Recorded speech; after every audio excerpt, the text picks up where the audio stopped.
Bad love. Shout out to everybody tuned in. Hope y'all having a great day. We live in the living room with another guest, Mike Splashing. That's right. That's right. That's right. Hey, I've been knowing him since he was a kid. He came up in the neighborhood. He lived right around the corner from me. Back alley, matter of fact. Back alley for real. Yeah, you sure right. Like we used to I was old, I'm older, but him and my little brother, they used to be in the alley playing, all the kids in the neighborhood. So it's dope for me to see somebody from the neighborhood in a way. I know y'all kind of left the neighborhood after a while. Yeah. But y'all was there for a while. I know your mom for a long time. Yeah. I know your sister. Me and her actually worked together at one point. Yeah. You know what I'm saying? Like, I know the whole fam and shit. So it's dope to have somebody from the neighborhood. Come on. I've had people from the south side, but from the neighborhood is dope. Going back to the roots. That's right. And so with that, like, you know, I've been back in town for a while, but me and you got reconnected, like, I guess maybe about a year and a half ago, going on 2 years now. About 2 years. Yeah, it's been about 2 years now. We got reconnected, you know what I'm saying? Ran into my little brother, you know, we started talking more. Yeah. And you was telling me about marketing and things like that. You was telling me about it from the perspective of like what I should do. Yeah. You know what I'm saying? You was like, man, I got this marketing team for my music, and this is the, you know, you was telling me all this stuff, and you was telling me from the perspective of what I should do. Yeah. So I really wasn't paying attention or seeing that you had a nice catalog of music out over the last year. Yeah, you know what I'm saying? Yeah. And so, about a week and a half ago, you sent me a video link. I've been running this video show every day, 7 a.m. to 11 a.m. Monday through Friday, just showing love to local artists and their videos, you know, bringing back a video show. You sent in something, and it's not a video, it's just a song, but it's a really good fucking song. Yeah. Like you really flowing on that. It's called Demon Flow. Demon Flow, yeah. It's your latest single dropped November 21st. Yeah. And I was like, man, he really going on there. Yeah. And then you got this outro thing where you kind of talking. Yeah. And then you go into another thing. I've been through it. I've been through enough. Hey, I'm like, and I want to hear another. I want to hear that as a song. Right. I ain't gonna lie to you. Okay. I want to hear that. I want to hear you go off on that tangent. Okay. For real. So like take the back end. And I want to hear you flesh that out and like go off on another tangent with that. Like on some album shit. I'm just putting in this atmosphere from what I like and something that I don't feel we hear anymore. I think it'd be good though. That's a good idea, doing like a side A, side B, like they used to do the cassette tapes. Yeah, exactly. I think that'll be a good dope idea. So like, you know, having that like extended version of it and just going off on that I've been through it enough tangent. Yeah. Oh man, when you finish that off, it's like I like that. Yeah. Really put a lot of effort into that record, man. Well, the beat actually took the beat itself. Me creating that beat actually took a lot of time too. I was working on that beat, man. I remade that beat about 5 times. Okay. 5 times. Damn. Adding, taking out before I even did the mixing and mastering. Real producer shit. Yeah. And so when it got to that part, so that I've been through it. That was actually was supposed to have been a hook. Okay. And, of the song, the original hook. Mm-hmm. And because that's my voice. I just mixed it up. Put a little different sound on it. I could hear the processing and the production. Yeah. You gotta add a little little secrets to it to make it get that kind of like that rock mellow part. As we call it, sauce. Yeah. Add a little sauce to it. Yeah. Okay. But so I was like, yo, I like this version better. So I'm gonna keep the tempo, but I like this version better. And so I removed the hook from the original one and added to the end after I recorded the song. Word. So I was gonna drag it all the way out, just nothing but bars. But when I did that to a song before, somebody was like, man, you should add a hook or a theme at least to it. Yeah. It's like you spit and going crazy, but add a thing. You got a title to it. now show them what the title really means. And that was sound advice. And so I was like, you know what? So instead of me just all the way through, I said, I'm gonna stop it right here. I'm gonna mellow the beat, and I'm gonna just talk my shit. Take it back to the old. I got that sound when me talking. I got it from the old age, like Spaceball, MJG, 8-Ball MJG. 8-Ball. No, and that's exactly what I took from it. Like Space Age Pimpin' is what that's what was going with Space Age Pimpin'. Yeah. Because it reminded me, and that's why I liked it. It reminded me of like old school, like not old school, but just that. In the old school, we used to have songs that would go into an interlude. Yeah, you know what I mean? And then you kicked it back into a song. Yeah. And I was like, oh, that was dope. Because at first I was like, what the fuck happened? Who's talking? Well, I was finna add another verse after that talk. I was going to add another verse after that talk. But then I was like, well, that'll be a 3-minute because the beat still goes on. I had to cut it. Yeah. It was, and so I was like, you know what? I got an idea. It might work. I'm gonna do the I've been doing now. So I'm gonna add that and then fade it. And then when I sat back and listened to it, and I'm driving. It started. It was wearing on me. I was like, yeah, this it. Yeah, this it. And then I was like, but then I got this new age sound, and it's supposed to be an old school hip hop song. Mm-hmm. So I was like, let me go back in the studio. Man, I was working on that song for at least about a month. I end up dropping finishing 2 projects before I finished that project, and that project was being worked on before the 2 projects got finished, which is Get to You, featuring my boy Don Splashing. And so I end up dropping those songs, and I was like, you know what, I gotta drop this song. Because everybody I can't speak the people that fuck with my music, they fuck with my, I'm gonna say fans or love, family, whoever, friends, whatever, people that fuck with my music, when they hear Mike Splashing, they don't know which Mike is gonna be on that song. Okay. So Mike got different, I call them personalities. Yeah. You know what I'm saying? Different flows, different characters. Different personalities. If I listen to a beat and I be like, yo, it'll bring out a whole. You might get Mike. You might get Mike Splashing, or you might get LB. You might get Nephew. You might, you know what I'm saying? Like I got different, and so like I did a feature with Mob. Shout out to Mob. I did a feature with Mob, and it was a club banger. He said he's still working on it. He gonna drop it, and so hey, my boy Pappy right there called me Lil Henry. Nah, that's my grandfather. But anyway, so I did a verse for his, and then the song called Turn the Club Up. And I was like, yo, I can't do Mike on that motherfucker, because Mike got that splash. I got that, I like to call it the T-Pain Chris Brown type of vibe, right? So I can't do that, man. I gotta bring the beast out. And so I brought out the artist that I like to call LB. And that's like my crunk mystical rapping artist. That's my side right there. Different. Like I bring, man, I walk in this bitch and I'm ready. Who won't walk? Go ahead. You know what I'm saying? You'll be like, damn. Kind of more aggressive. Yeah. Mm-hmm. But then you'll listen to another song and like trying to get to you. You be like, yo, that nigga got a voice. But then you'll go and you'll listen. You know what I'm saying? Like you'll go and listen to Fuck Up the City. You be like, yo, that nigga got a flow to him. But then you would go. So it's like different personalities with different songs. So different songs make me feel different type of, and it's opposed to the music and the production makes you feel a different type of way. Yeah. And so with that, you bring out a different alter ego with the different.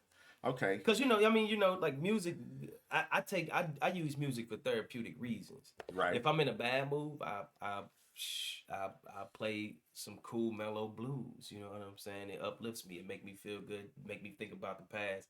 If I'm in a party mood, I'll play me some party music. You know what I mean? Yeah. Like if so music is really just made for therapeutic for me. So when I make music depending on what my vibe is. I don't just go in the studio. I don't go in my studio and I make a beat and be like, yeah, I'm finna lay this down. I make a beat, put that to the side, and then just listen to more beats to give me, to give me some juice to keep going to make beats. And then I come across a beat and be like, you know what, this is what I'm feeling right now. Okay. Lay a hook, boom. Write the song, lay it down, ride around listening to it, unmixed master, it'd be rough drafts. And I'd be like, you know what? I can add this, I'm gonna add that, I'm gonna do this, I'm gonna do that, you know. And that's just how it works for me. A lot of artists want to come in, they want to get it done, they want the mix and final copy, and they push it out there. They want the quick turnaround and the, you know. I gotta have that. It gotta be down to the T. If it don't give me goosebumps, I don't want to. I'm not gonna drop it. I feel that. You know? You like a perfectionist with your work. Yeah. And I feel like real artists really do take the time to get a song right. Like you said, I'll take 2-3 weeks, a month to get a song all the way the way I want it, the way I want it to sound in this part. The way because it might take you a week to get it, like in the part where you just talking in the different voice. Yeah. I'm quite sure you went through getting that voice together.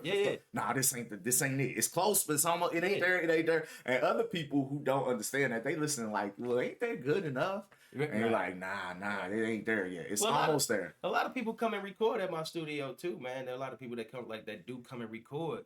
I'm not one of those engineers that I just press play and then let you do what you do, and then once you're done, I mix and master it. I get in tune with their music. Right. You know what I mean? It's like, because first of all, not only that you know, we here to do business, but at the same time, man, this is putting my face card on this. Nah, really.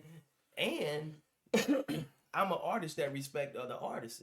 Not gonna let you come in here and just do, you know what I'm saying? So I'd be like, yo, that key was off.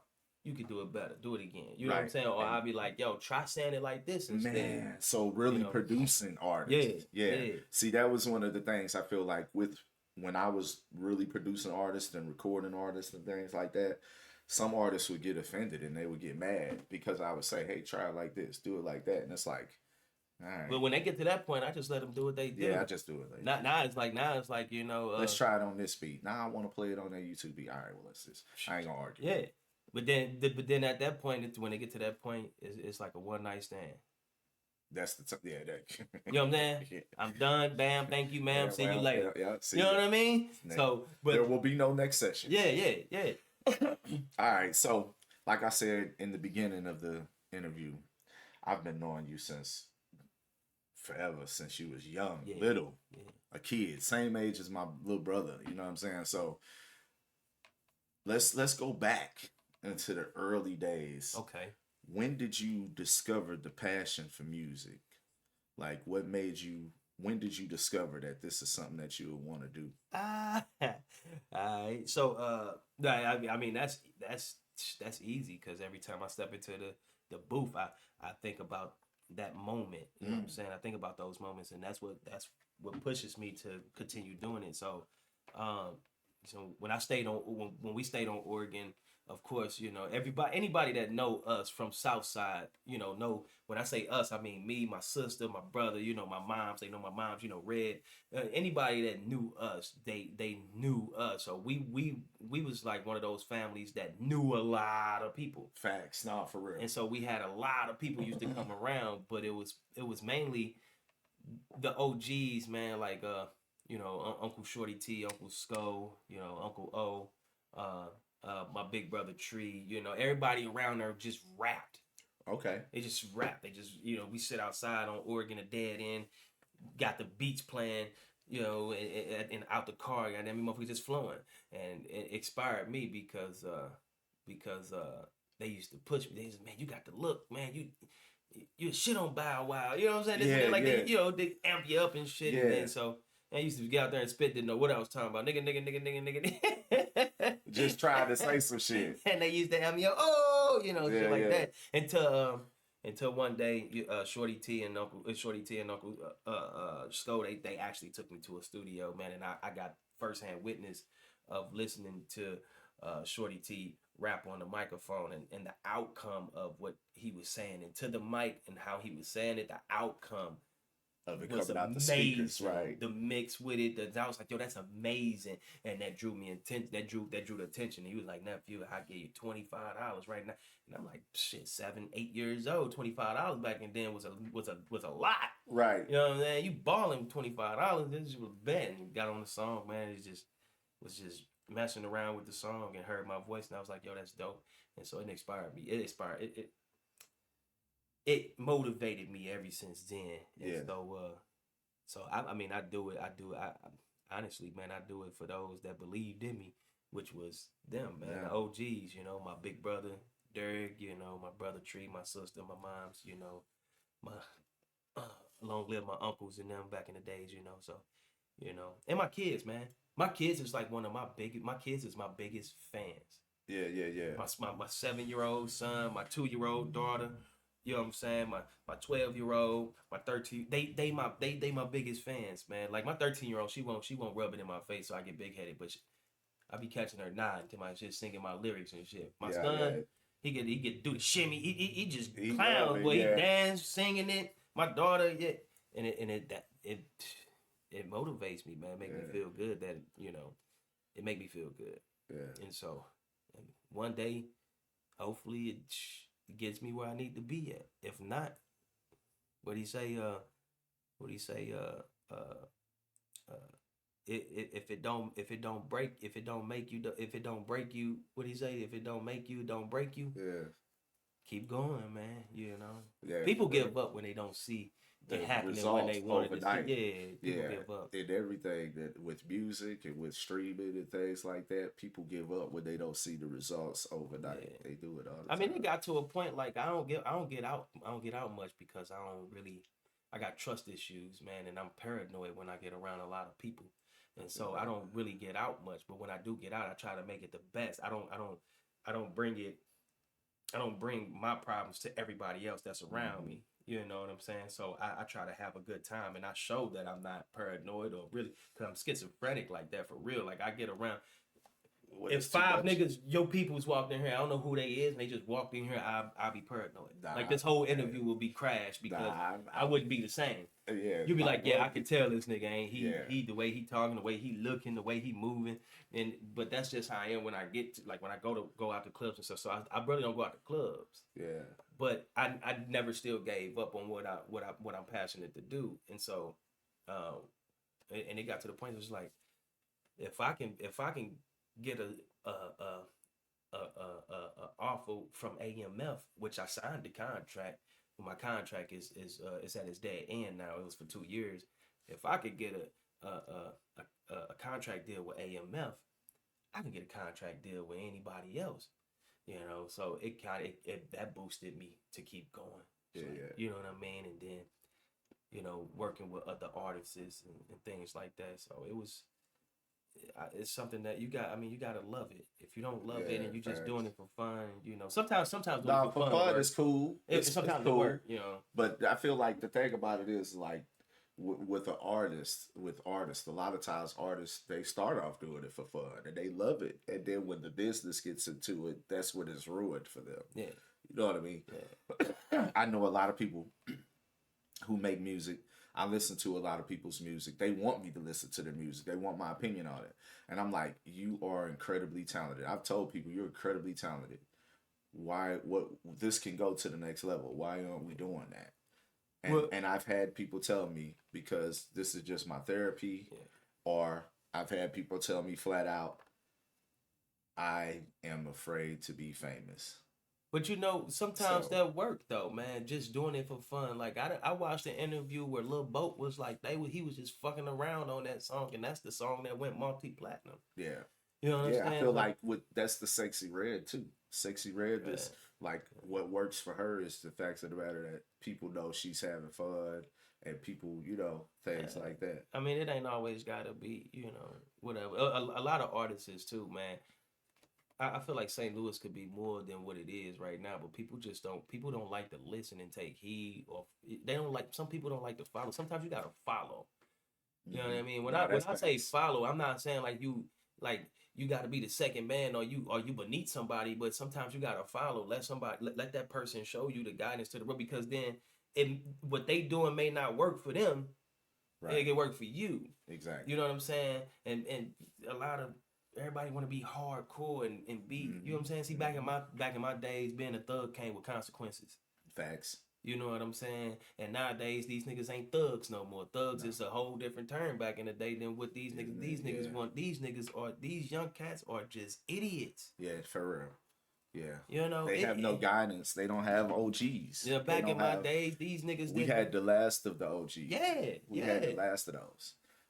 Now, I was taught not to go. You couldn't go do a drive by on a Sunday, shooting up no motherfucker coming from church, man. They used to respect that, man. You know what I'm saying? Like it was respect. We gonna beef. Yeah. Oh yeah, it was that. But you it was had the rules code. and regulations. It was You some had code. rules and regulations that it was some honor. now these young cats, man, they don't care, man. Innocent babies getting killed, man. It's getting ridiculous, and everybody's blaming it on the music, which I get it. It's certain music out here that's just wicked retarded. Just hey, you ride around with this Draco and shoot up any blue car, and you're gonna have a young dumb nigga gonna do it because that's his favorite artist, you know. And so some of the rap music it puts it out there like that, but if you got common sense, man, I mean, come on. You know better than that. I feel like we was hearing stuff like that and when we was young as well, but it was a difference and it was just something different. Like it wasn't glorified. Nah. See, but back in nowadays was like, I got a pocket full of stones. Yeah. You know what I'm saying? Like that shit right there, like you get your butt whipped for. But we ain't had no music like, oh, we beefing with the ops. Slide down and it was shoot like, at them and then shoot at the cops. Like we would, you know what I'm saying? The like music that we had like that was very, very niche. And also we had hardcore music, like, you know, Brother Lynch Hung and things like that, who was talking about some really off the wall shit. Yeah. But it was like that was really niche. You know what I mean? Speaking of Brother Lynch, man, Rest in Piss was my favorite song. Was it? Rest in Piss. Okay, so that's a great segue to going into asking who were some of your early inspirations. I know you talked about all the people from right there in the neighborhood, you know what I'm saying, encouraging you, but musically, my inspiration came from and this is real talk, man. It came from listening to, like I said, old school music, like even before my time, like the 80s and the 70s. But what used to inspire me a lot is how DMX could make you feel like a gangster at one moment. We was just talking about DMX yesterday. This is crazy because me and King literally was just talking about DMX yesterday. Man, because man, he just had the gift to make you feel like you a gangster. And that one moment, but then turn around and that split second and make you feel like and touch you. You be like, damn. Yeah, touch your soul. Sensitive, like man, vulnerability. He made you feel vulnerable. Like, and the fact of the matter with that, he wasn't looking like somebody who you wanted to try. Yeah. You know what I'm saying? He wasn't testing. I mean, he had a reputation, of course, but at the same time, he wasn't one of those cats that walked around and that was big head about it neither. He wasn't going to start shit. Yeah, he wasn't just starting shit. But the thing is like, you know, you just, for him as an artist to do what he did and show us that you can be that, and this is also a part of that too. Yeah. I feel it was, so DMX was a big part of my inspiration. Who else would you say? Tupac. Okay. Tupac was like that too. and because I feel the reason I say these brothers, man, is because it's not because of mad respect for what they done for the music culture, for sure. They legends. Right. But it was because they wasn't afraid to be men. For real.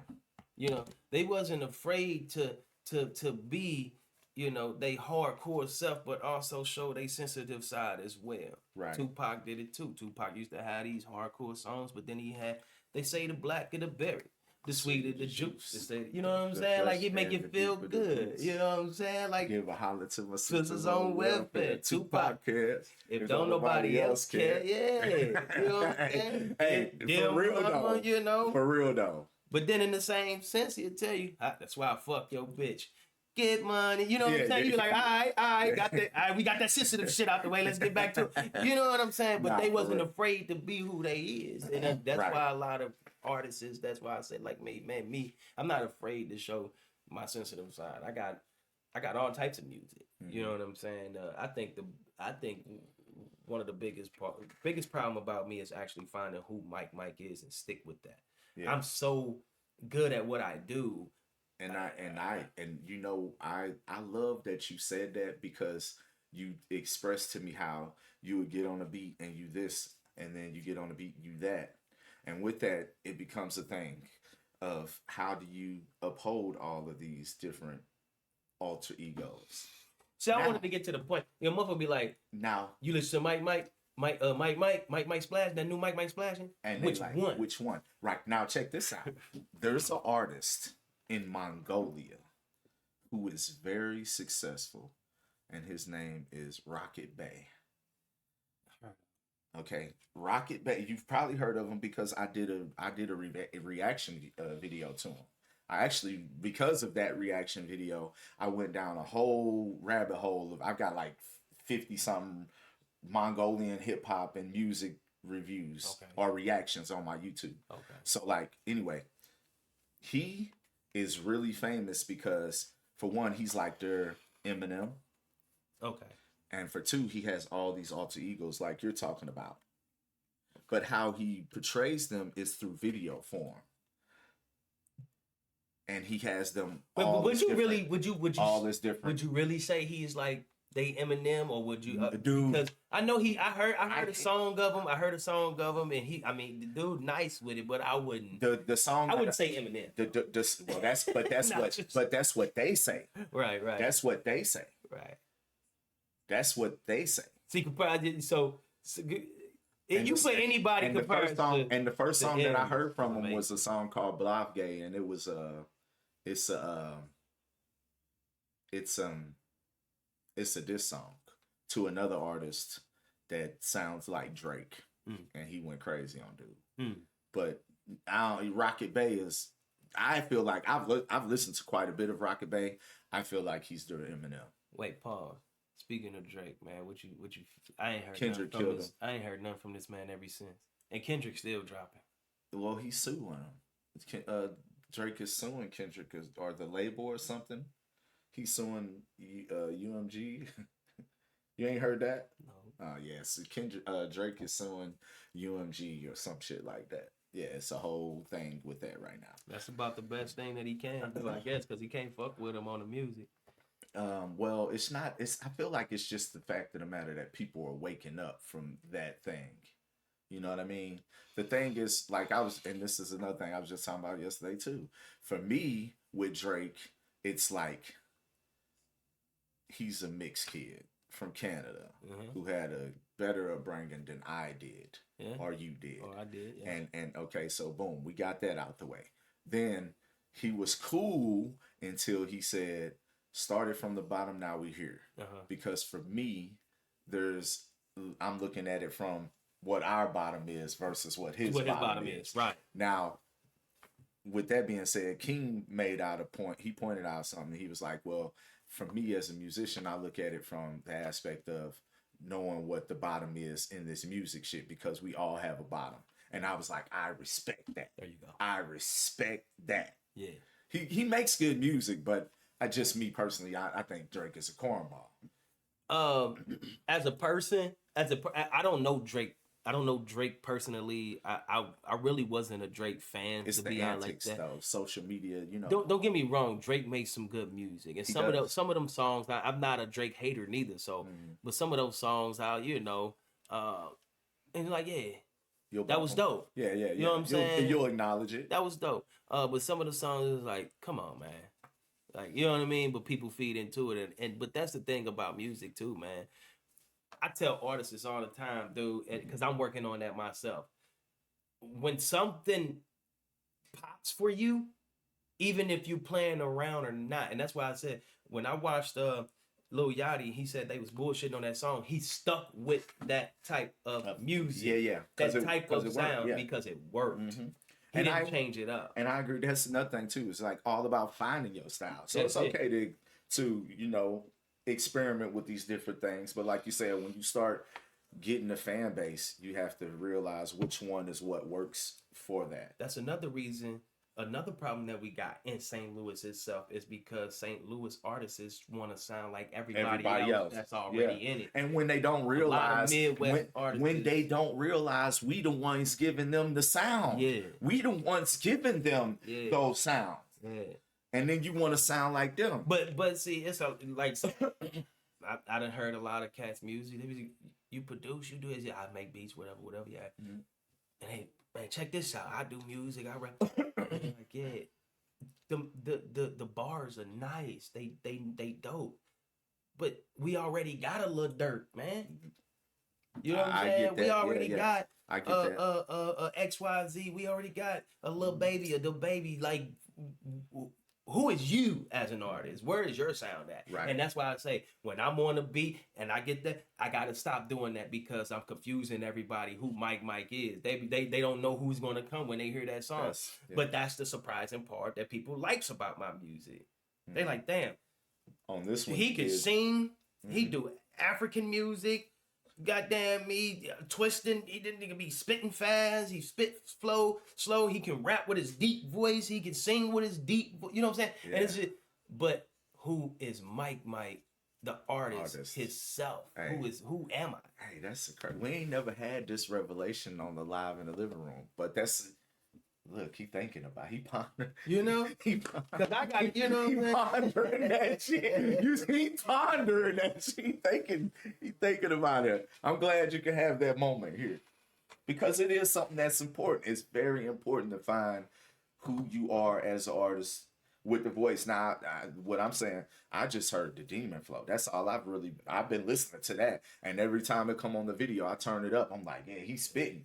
Because it's just the hip hop in me with that one. Yeah, the old school. But at the same time, I didn't know you had this other catalog that I'm gonna be checking out. Yeah. Well, and the thing about the Demon Flow too that I felt like it was gonna go, which I feel like it's doing anyway. It's gonna go over a lot of people's head. Is because that's not the type of music that they are into now. You know what I'm saying? If I get on a song and I get to rapping about all the dumb shit that everybody else rapping, I'll blow up. Yeah. And I don't like that because I don't want to pretend of, you know what I'm saying? It ain't even pretending, it's just portraying. Yeah, portraying. I mean, and if that ain't who you are, I feel like you come from a background and place that if you was to talk about these things, it's credible. Yeah. But I understand, hey, that's not who I am, even though that's where I come from. Well, then again, we was raised different. Yeah, we was raised different, you know, back in our days, in the, you know, in the early 90s and the late 80s, and that era, like we was raised different, man. Like, you know what I'm saying, man. First of all, set the record straight, because I'm getting tired of this shit too with this rap industry. Talk to him. This snitching on your clique, man, is not it, bro. We used to get our ass whooped for snitching. Yeah, well, mama, what you telling for? You know. But now it's to an era to where niggas is telling on their own peoples, man. Nah, for real. And it's like that's a new wave. Okay, a lot of it's just stressful watching that generation taking the whole. So I understand where you know, old school rappers coming from, man. You talking about people that actually put in Busta Rhymes, you know, people that actually put in like mad work to get where they was at. And paid dues. And paid they paid dues when they got they just like way back. And then moved out the way to let you niggas get your shine on. And y'all taking the whole rap game a whole different difference. It's crazy. That's something we talk about here in the home a lot, is just the fact of the matter that gatekeeping is important. Okay, people, it might sound bad, but gatekeeping is important. I feel like we let too many people into the culture without the justifiable reasoning, and just because dollars and those people are actually corporations. You know what I'm saying? Like when the hip hop became corporate and when corporations bought into it, I feel like, you know, it changed. Well, so I'll be contradicting myself. So I need to be careful what I'm saying. However, I have nothing against gay people. I don't have nothing against gay people.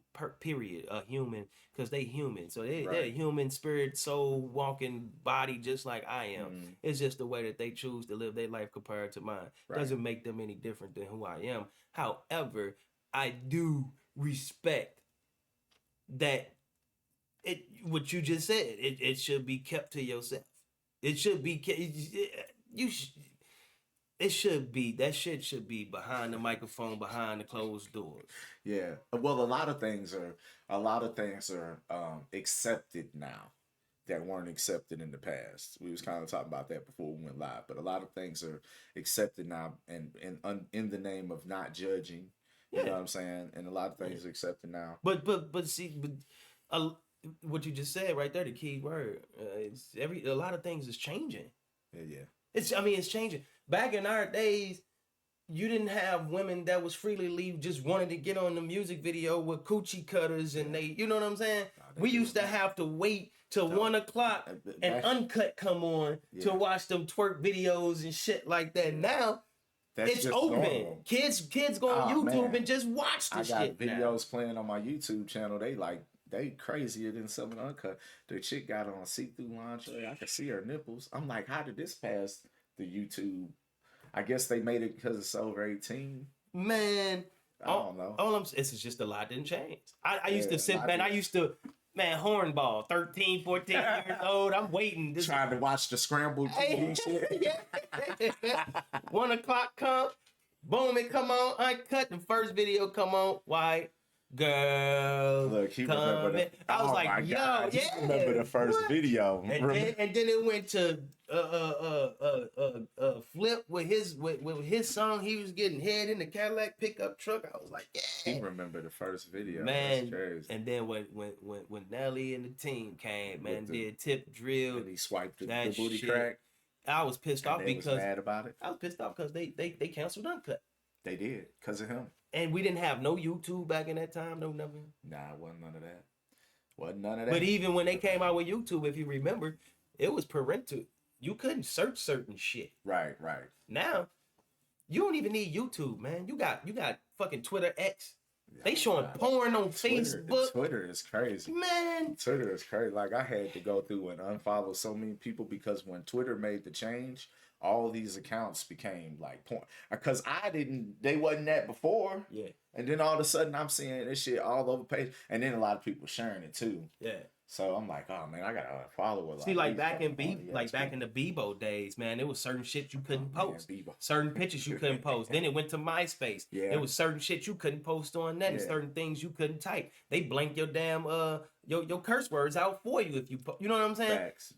Then Facebook was on it for a minute, and it just got loose. It got loose. But when Twitter opened up, that's when the world went crazy. Man, I'm talking about the world went crazy because now Facebook trying to compete with that. I don't even get on Twitter no more, man. I don't get on Twitter no more, and it's crazy. It's dangerous in public. Man, it's crazy, man.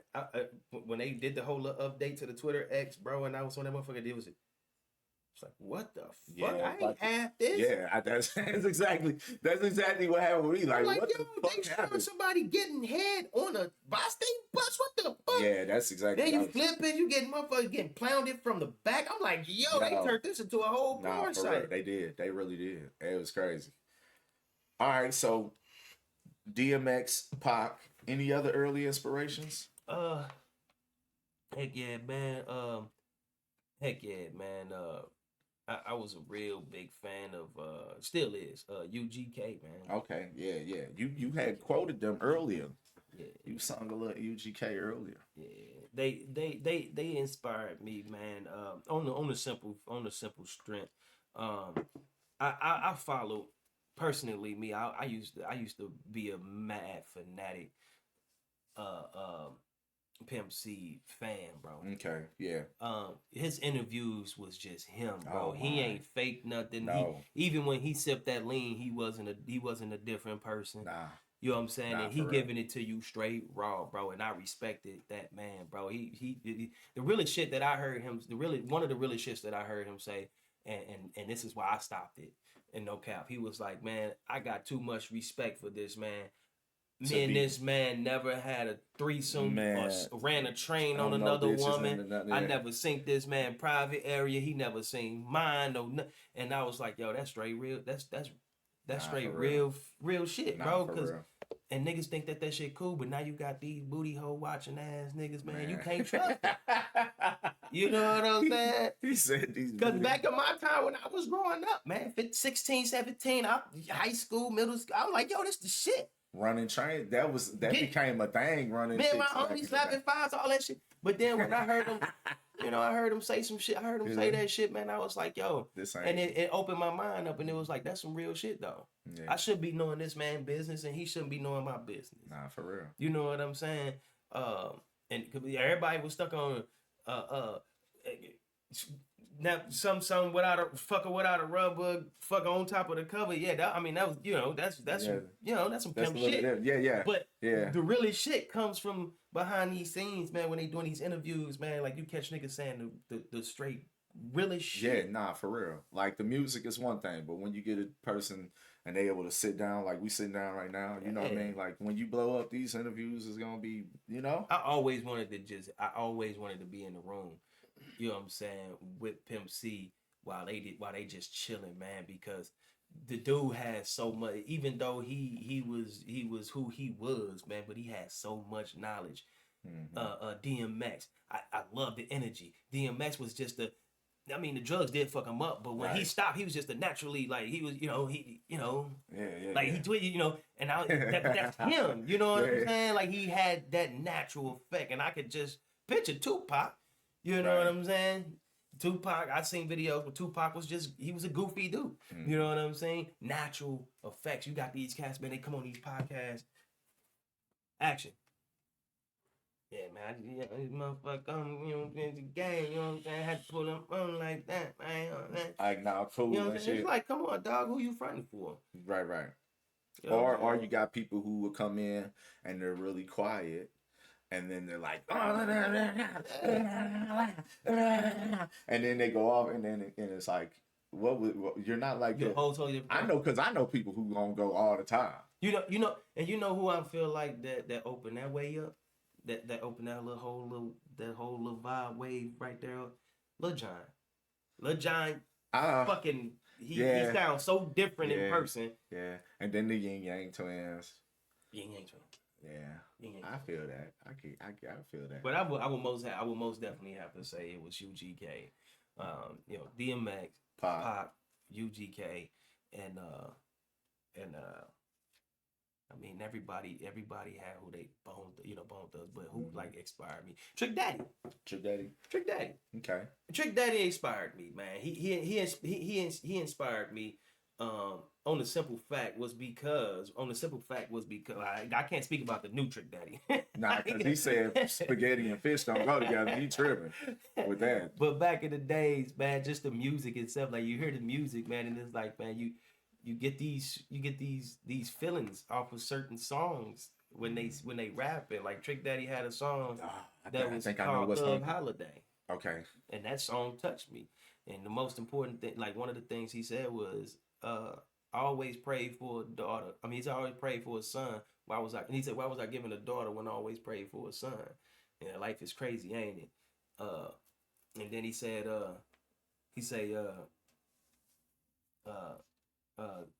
some in front of him, we so blind in our own mind, we wouldn't know God if we was in front of him. I was like, yo, that's deep. That's deep. I'm gonna tell you one that really always got me from Trick Daddy was that back in the day. Yeah, it wasn't no A's, it wasn't no AK, no frozen braids. One of them lot of niggas get fade, but not no more. Niggas done twist up the fro, let it lock to grow. Yeah, that was that shit too. Yeah, that was the one. You know who reminded me of Trick Daddy though back in the days, man? If any of my people was watching, like Samaya, all the old school from the block, man. Uncle Sko. Uncle Sko used to remind me so much of Trick Daddy because he had the 4 golds. Yeah. He had that mean, just that natural mean look face. He wasn't bald head, but he had the buzz cut, and he was just built. But he was a loving person though, man. That nigga was a loving person. Like it was crazy. Yeah, so all the old school music inspired me, man. Tracks. You know what I'm saying? But I have my favorites like everybody else, but all the old school music inspired me. Even blues, man. Yeah, you talked about blues earlier. Man, I sit back and listen to some Johnny Taylor. You know what I'm saying? Some Slow Roll It. You know what I'm saying? Marvin Gaye. Yeah. You know what I'm saying? Just all the old school shits, man. Like, and so like I said, music is therapy to me. So depending on how I'm feeling, like right now I'm cool. I feel good, man. Like if we was gonna play some music, I'd be like, yo, man, play some. If you wanna leave, baby, go ahead and leave. You know what I'm saying? Like, play that shit. You know what I'm saying? So, you know, so it just be depending on my mood and my feelings, I guess, man. It's amazing though, man. Music is amazing. Okay. Music is amazing. Let me go back to that first time you said you went in the studio, right? Yes, sir. And you got paid $25 to Yeah. rap. Yeah. That was your first recording experience, right? First ever. How old was you then? I was 8. I was 8 years old. 8 years old. 8. First recording experience. 8. And so like that was a memorable experience, right? Yeah. Do you remember like the song or the recording process or anything from that time? From the back of my head, they dropped it. They actually dropped that song too. They didn't put my part on the CD. Okay. But they actually dropped that song, man, and it was from the album 100 Proof Realers. And it was the song called We Got Niggas. Okay. So we got niggas, we got hoes, come in the back and let them roll. I still be listening to that shit because that song motivated me. I was there when they recorded it. Nah, for real. You know what I'm saying? And so it motivated me, man. So like, but then I was like, man, you know, to pay tribute to my OGs, bro, I'm gonna make a song. And so I made a song called The Last 100 Proof. They put me a part of their rap group. Okay. They was like, nephew, you 100 Proof. Okay. You know what I'm saying? And so I made a song called The Last 100 Proof. You know what I'm saying? I mean, few of them passed away, few of them got locked up. And it was a big squad back in the days, man. We had a lot. I mean, you used to come on Oregon, man. I'm talking about at the top of Oregon, it was crowded. Like we used to just chill and hang out. Like, and so I did a song called The Last 100 Proof, and I dropped it. And somebody told me, it was like, man, this is a hit. You need to do the mastering better or the mixing better. And I didn't have no idea what I was doing back in those times. Now I'm certified. I mean, I took the classes and things like that. So if you need beats, matter of fact, let me throw that out. You need beats, man. Hit your boy up. I got beats for you for a nice, good price, man. Reasonable price, and it's gonna come with a contract set in stone, man. You need an engineer. You could come over Ali living room, man, and record on this microphone and just send me the wave stems. I got you. I'm gonna make you sound like you're supposed to. But no, most definitely a lot of my songs, older songs, I'm in the process of trying to remake them on top of remaking the beat. I was gonna ask that. Because the beats was YouTube beats back then. So like I'm gonna say the beginning of this year, probably the end of last year, the songs that I've been dropping then are all mine. Okay. And I've been growing ever since, learning different tricks and you know what I'm saying, things like that. Actually, I've been watching. Shout out to Quan, you know what I'm saying, my cousin Quan Beats, man. I've been watching him for years. He been doing the beats and made cold with the beat, and I've been watching him, and so and not no hater shit, but I picked up a few things, looking over his shoulders, like what this nigga doing. That shit sound good. And so I picked it up, man, and I just started branching off on my own thing because he had his own thing going, for us to record and the music and shit. He had his own thing going, and I didn't want to wait. I was impatient. I'm like, I got to get this shit going myself. When I want to drop a song, I want to drop a song. And so out of respect, he told me everything I needed. He came and set up the studio. He was like, there you go. And I've been doing it ever since then. And then I was like, I need to get more professional with my sound now. And so I paid for classes and went for it. Like, you know what I'm saying? I've been dealing with other producers as well, other engineers as well. Q Sco actually, seen Q Sco the man. Yeah. That's my bro right there. Man, I seen him, and he knew, he remembered who I was. That's the good thing about it, because he remembered who I was. A lot of cats, they get that get that little, and they become Hollywood, man. He was like, Sco, real nigga, man. It was like, what's happening? Then he told me about when you first meet Sco. I met Sco hellas ago, man. I met Sco. I met Sco through my cousin, actually, one of my cousins, actually. He was passing out his flyer, in the flea market. Okay. He was posting his flyers up and shit. all throughout the flea market, just setting his flyers down. And my people shook his hand. My cousin KB365, he shook his hand. Okay. And then he introduced me to him, and he introduced himself back, and I, Cuz told him, he was like, he sing. He was like, yo, he's singing. This was at the time that I only wanted to sing. Okay. He was like, Cuz got a voice. So me and KB365 actually did a song together too. And so me and Q, man, we linked. I took his number, he took my number. We talked for a few. We was finna get it cracking, but then I ended up getting tied into some other shit. With a guy, Captain Lou, and so that kind of got put on the back end, because I know if I would have hit him up and like, yo, let's work, he'd have been like, come on with it. But so that was kind of put. So when I actually synced him, man, he shook my hand and dapped me up and everything, nothing but love. And he was like, I was like, damn, you remember me? He was like, yeah, I remember you, man. He was like, I remember good people, or whatever the case. And then he started telling me about the little the sea moss lemonade that his peoples was selling and shit. Like, I should try it. So I for the support, I bought some. It was pretty good. I went back and got some more. Though. I ain't gonna lie. But then he showed me, he was like, come to the studio. I got my own studio. I built my own studio. And I told him, I was like, no disrespect, but I was like, I got my own. I invested already.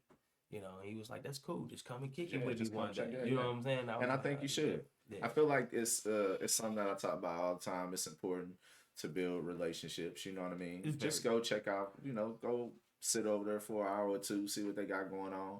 I know he got Cuzzo KB engineering over there. Yeah. He's a good dude. Yeah. Sko, I vouch for Sko. Been fucking with Sko for a long time. I mean, if he needed me to, I'll come do some engineering work. Mm-hmm. You know what I'm saying? Like, to be honest, for me not to be where I supposed to be, let me just say that, for me not to be where I supposed to be, I know a lot of people. Mm-hmm. And a lot of, you know what I'm saying, I know a lot of people. Big Lou. Yeah. Big Lou was supposed to been collabed a long time ago. My first time meeting Big Lou was through Geo Davis, my cousin. Me and Geo went to a studio, and I sung on the hook for Geo. And Big Lou was coming down the steps, and he heard my voice. He was like, yo, I need him. Mm-hmm. And when I came out the booth, me and Big Lou rapped. He was like, I need you, bro. I got a big project. I need you, bro. Your voice is amazing, this and that, this and that. And so we been linked in ever since then. Right. So Big Lou, who else? Rico the Mac, mm-hmm. You know what I'm saying? 5, you know what I'm saying? So it's a lot of big names that I've been, you know what I'm saying, that I've been intertwining with. Right. It's just a matter of catching them when they free and I'm free as well. That's all it is. Yeah. You know what I'm saying? Because everybody, if motherfucker ain't recording, they feeding families, man. So you gotta respect that. You know what I mean? And so I'm like, the time will come. When the time come, it'll come. Nah, that's right. That's right. Know? So I'm at the point, like I said, not even Hazy P. P. I actually sent Hazy P. I sent him a beat like, here, man, I got a beat I know you would like, man, because you got that type of flow. And I sent it to him, and when he sent it back to me, it had lyrics on it. Nah, he don't do that. I was like, all right, cool. He gonna do that. He actually just sent me a song, man, and want me to get on it with him. And so I gotta go over there. I think he'll feel, more better. Yeah, if I come to him. But I told him I recorded he told me to record it at my crib if I feel comfortable doing that. So we'll see how that work out. But I got shits coming, man. I ain't gonna drop no tea like that, but next year I should have at least about 2 albums ready. Okay. And one of them will be a special one, because it's going to not just be me on it. One of them going to be just me, but the other one going to be special because it's going to be features from people. Okay. And I'm going to try my hardest to make it work. You know what I mean? I'm going to try my hardest. If it's money, let's do it. If, you know what I'm saying? But I want to I'm going to have a set date that I'm going to give these artists to come up with this. And I feel like it'll work. And it's something that St. Louis really needs compared to what St. Louis, like a collective type of project type of thing, on some DJ Khaled type of shit. Yeah. No, it's definitely what St. Louis needs. I listen, I ain't gonna lie to you. If if you do this, then I can be involved. Let me know, because that's something that I've been thinking is needed and wanting to do myself. We don't have nobody. We got DJs, right? But they don't break records. Yeah. They don't break records. Well, because it's a guaranteed paycheck when they plant somebody else that's already in the industry. Yeah. Well, you know what I'm saying? People like those. And as far as what you said, to be honest, the more hands on, it's better anyway. The more hands on, it's a closer step to success. That's how I look at it. So anybody that wanna, you know what I'm saying, that want a part of that project is more than welcome. Yeah. But the thing about it is that we have to do it and we have to be on one accord. Facts. You see what I'm saying? Because it's not gonna work if we're not working as a group. And I believe in St. Louis in California, man, but St. Louis is home. You know what I'm saying? And I really believe that St. Louis got what it takes to make a change in our city, bro. And not just the violence and whatever. I'm talking about opening up a portal for this music shit, man. You know what I'm saying? We got other cities that show love to outside of artists than we show love to you know what I'm saying? Yeah.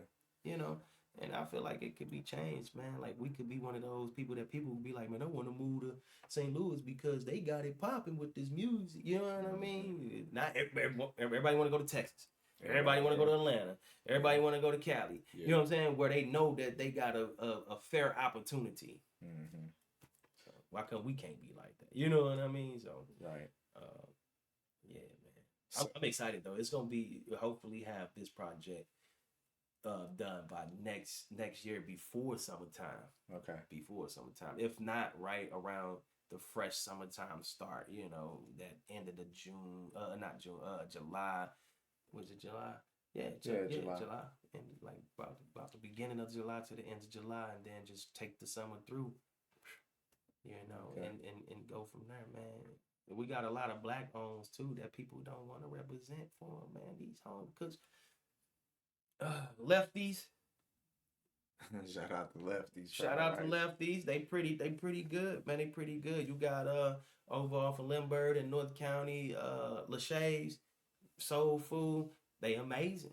They amazing, man. I mean, they got the smoked turkey legs with the gravy. Man, don't start talking about you making me hungry. I mean, you know, I support when it comes to black businesses, man, because the same effort that you give, the same effort that you would give to a Bosnian company, you know, business or Chinese business. We love for some Chinese rice. Nah, for real. But the same energy you give to that, man, you could give to somebody that's in our culture, in our circle, to help us build. The folks who making the rice ain't Chinese half the time. Half the time ain't.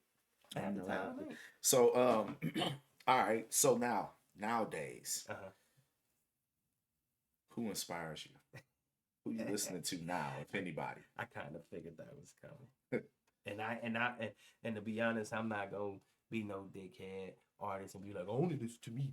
I feel like that's a crazy answer. I ain't had that answer for real. Normally I would say I just listen to me, but I just started back getting into you know, listening to the music. You know what I mean? One person, I ain't gonna lie, man. One person that inspired me a lot, to be honest, is Lil Baby. Okay. And the reason I say that behind Lil Baby is because of his age, and he still made it happen. So, which that tells artists is that it's never too late. Yeah. You know what I'm saying? You got to have a grind with it. You know what I'm saying? And he's humble, man. You know what I mean? He's humble. He ain't. A lot of these niggas get this money. They move quick. They're not thinking. You know. Right. He humble with it, man. So I would say Lil Baby for sure. Lil Baby, one of them for sure. The Baby for sure. You know, you can't have one baby without the other baby. You gotta have both babies. You gotta have both for the boys. Both for the baby boys. You know what I'm saying? New Day. Kendrick Lamar, man. Yeah. I can't leave Kendrick out like that. Now I can't do him like that, man. Kendrick Lamar for sure. Man, the dude he's a genius, man. He's a genius. He's amazing. And then big ups to the Midwest, man. I love a lot of Midwest artists. And when I say Midwest, I'm not just talking about St. Louis. I'm talking about the Midwest, Detroit. Mm-hmm. You know what I'm saying? I fuck with them. What's it called from Detroit? Man, I miss my brother, and I put rest in peace. You know what I'm saying? What's his name? What's his name? What's his name? He just got out of jail too. He was just locked up. He just got out of jail. I ain't here. 42 Dugg. Okay, 42. I fuck with 42 Dugg, Detroit. You know. I didn't know he was from Detroit. I didn't know that. Yeah.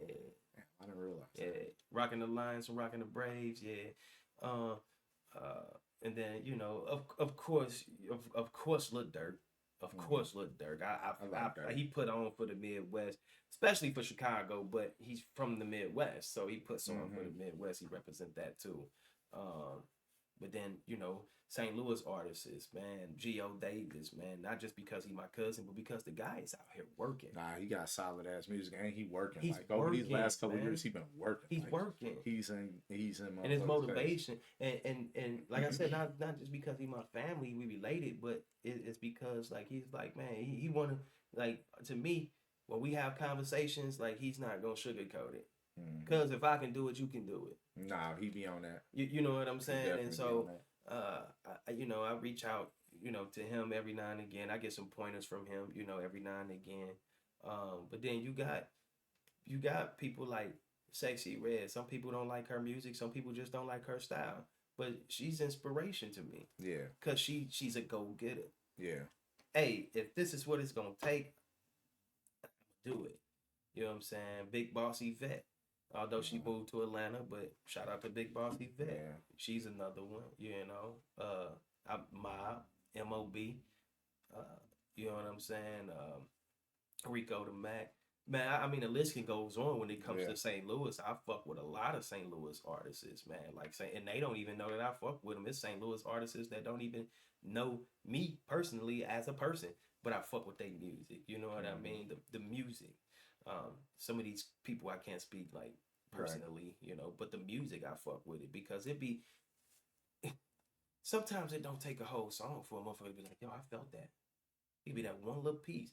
He be like, yo, I felt that. Yeah. Now you want to replay that whole song over just so you can, to get to that one piece. Yeah. You wanted to see what led up to that part, and that's just me, man. I think deep. I think that's just me, and that's why. It'll take me about a week or two to drop a single because I take my time because I think deep on it. Right, maybe I need to not to.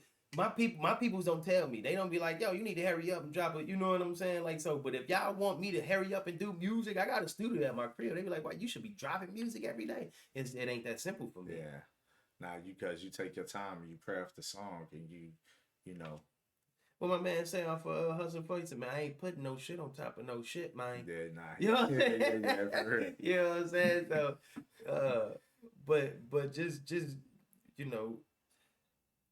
the culture of music, period, inspires me, man. When it comes to artists or when it comes to hip hop movies, man. You know what I'm saying? Like, everybody loved Juice. Yeah, I don't know. I have not met one person that was like, man, Juice was whack. Everybody loved Juice. They loved how Tupac played the shit out of Bishop. You know what I'm saying? Even though you don't like him. Yeah, you know what I'm saying? Like, it was, man, listen. New Jersey Drive. Everything, you know what I'm saying? Because it's about black people, but it had a message behind it. And people don't understand that that's where music came from. It related. It was a story. It was telling a story. Right. It had a message behind it. Man, listen. It's therapeutic to me. We could go on and on about who would be my. If you say my favorite, I would say what my mama used to say to all of us. What she say? Not in these words. It's a word that she used to say, but she'd be like, I love all y'all equally. Right, I don't favoritism. No favoritism. I don't have a favoritism, man. I mean, the GOAT. Everybody know who the GOAT is of back in those days. Everybody know who's popping now. You know what I'm saying? Like, it all shows. But I don't favoritism. I don't favoritism no artist at all. Favoritize no artist, however you want to say that word in that sentence, but I don't.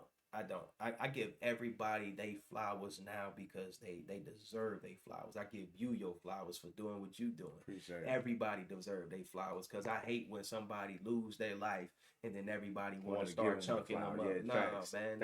That's for real why I do this is because I don't want to see more artists. I've already lost enough artist friends, you know what I'm saying, that I don't feel like they got their just due while they was here. Man. And then when we lose them, people are like, I love them so much and this, that, and the other. Yeah. So I wish there was the flower button on here you could press to make the fucking flowers rose on the screen. Because even those that's watching, man, like, you know, the fans and those that's watching, the artists that's making the music, the actors, the actress, the producers, the engineers, the promoters, the marketing, you know what I'm saying? All of it plays a role, man. Everybody deserves their flowers. You know what I'm saying? No matter what. You buying a song, you support it. And that means you just put some food on this artist's plate for his kids to eat. Right, facts. You know what I'm saying? And so you deserve your flowers too as a fan. Facts. You know? And so nobody, in my book, nobody get left out, bro. I'm not a hater. You know what I'm saying? Nobody gets left out in my book, man. Everybody, what he say off of what's a compared food? Everybody going to eat beef. Yeah, everybody. You know what I'm saying? Yeah. All right, so over the years, first song recorded at 8, well, recording experience. Yeah, recording experience. Move on. When did you start like recording yourself? How long was it? Was you recording while you was like in high school years, or was you just messing with music all through those years and then? Yeah, you know. When I was in the this because this one's short. That's easy. Yeah, when I was in the group home, so I used to just write music. I had books and books piled up with just writing lyrics, jotting lyrics down, and so it was a situation that tragically happened in our family, and so I was proceeded to a group home. When I was in these facilities, I kept writing, and then one Christmas, because they used to come and give all the kids their Christmas toys and stuff. And one Christmas, man, I didn't get what I really wanted, but they gave me this recording MP3. It was a MP3 that you could put music on it, but you could record it. Okay. And when I found out that you could do that, me and my boy Dale, D Swag, we this true story, man. We sat in the dorm room, man, in my room, and we play a beat. I used to, when I come home from visits, I'll bring beats that I got from my peoples and shit. Just bring beats so I can motivate myself to keep writing. Right. And we'll play beats on the CD player while recording us freestyling on the MP3. Wow. And then it got to the point to where when we branched off from the group homes, we was like, yo, we need our own studio. Okay. And so that's when I came across Quan, my cousin Quan Beats. And he was like, yo, I make the beats and I got the studio. So I was rapping with him. And then when I leave there, I go over Dale crib. I go over, D Swag crib. And I record with him. And then I'll go, you know what I'm saying, like anywhere, Black Tune, you know what I'm saying? Like anywhere that it was a studio that I knew somebody that had it, I'm there. You was going there. I was there. And so, because that's what made me get used to doing the recording. And so I took it off from there. But then everybody started doing their own thing, man, right. Being on their own time. And so I say, fuck it, I need to invest in myself, because when I feel like I want to record or want to make a beat or whatever, I should be able to do that when I want to. Right. And how I want to. Right. And so that's what I did, man. And so, yeah, it went from me first experience to get on a microphone, 8 years old, right. Didn't stop there. Used to take the we used to take the those handheld small cassette recorders. We used to take those and freestyle. Oh, your tool, yeah. On them motherfuckers. You know what I'm saying? Like back in them days. So like the music never stopped with me. It never stopped with me. However, my life took a different turn. Okay. You know what I'm saying? It took a different turn. And I guess that was for the best. Because a lot of shit that a lot of things that these artists, these young artists is really talking about, it's like y'all putting a little extra on it, but niggas like me already did it. Yeah. They don't know nothing about actually standing on the corner selling crack, man. Like that shit right, was a real thing. That's that was what a we real used to thing. do. Facts. I feel like where are people doing that at now? I used to hold the dope for the OGs, and motherfucker walk up and I give them a quail, and they'll give me the dub, and I take it over to the OGs, you know. And of course they paid me for it, but a quail is crazy. Yeah, A quail. But see, a lot of these young cats don't know nothing about that. Nah, they don't. You know, my OGs. Don't get me wrong, my OGs was some thoroughbreds, man. They was some thoroughbreds, and I'm not gonna put they business out there like that, but they was real deal. Right. But they had more respect for themselves to not put me in no position like that. Right. They would get on my ass because I got caught. Man, I got caught at school because I stole a 22. I had some problems, and I took the 22 to school, and I got caught at school, man. And with the strap? Yeah, with the strap. Oh, man. And my mom, man, I got in trouble, got my ass whooped, of course, man, was on punishment, man. The good thing is that they didn't kick me out from school. Dude, this was like middle school. Damn. You know what I'm saying? Like, this was young. Yeah. And so they didn't kick me out of middle school or nothing like that. But what happened was, man, my OGs, man, they pulled back off of me. And it hurted me more than them cursing and yelling at me, than them stop fucking with me. Right. Like, they put me on the punishment, too. Like, nah, you can't come hang out with us. Nah, we can't. We ain't finna go take you to go get your vet sodas and your pickles and your zuzus and wham-whams. Nah, you cool. You can't come get in the car with us and ride around. You know what I'm saying? And that hurted me worse than getting my ass whooped from my mama, for real. Yeah.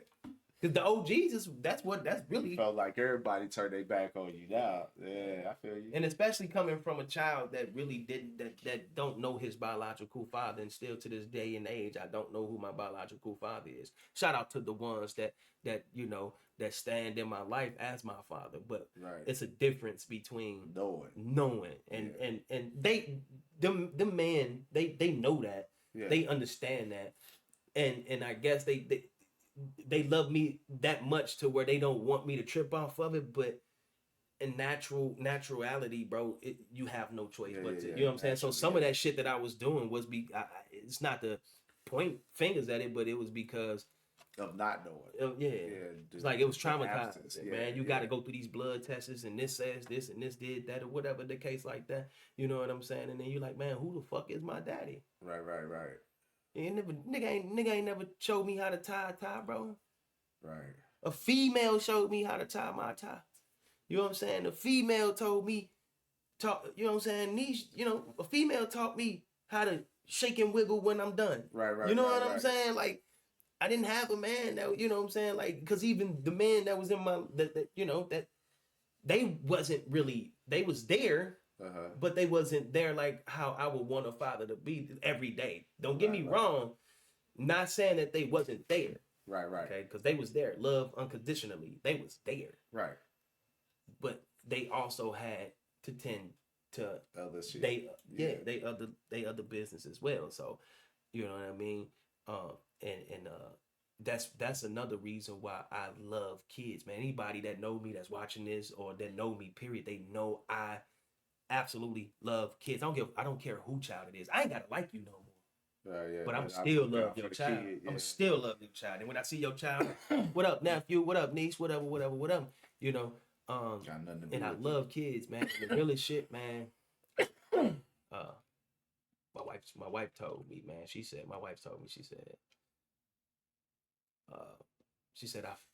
the reason I feel like that you love kids the way that you love kids is because you never had that father. You never knew who your father was. Right. And so what she said so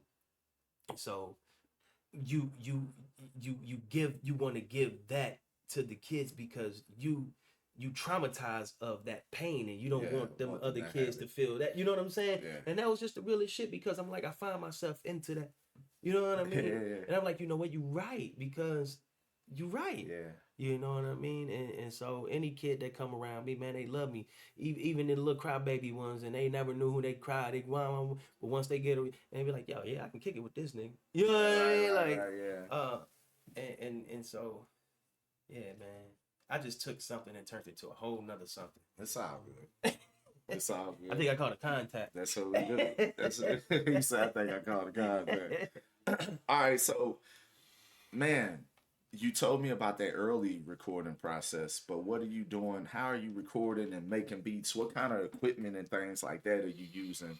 Because I think it, like the quality that I heard, as far as from the production to the engineering and the mixing and mastering and everything like that. You say you went to school to get more educated on it and everything like that. But what equipment are you using now?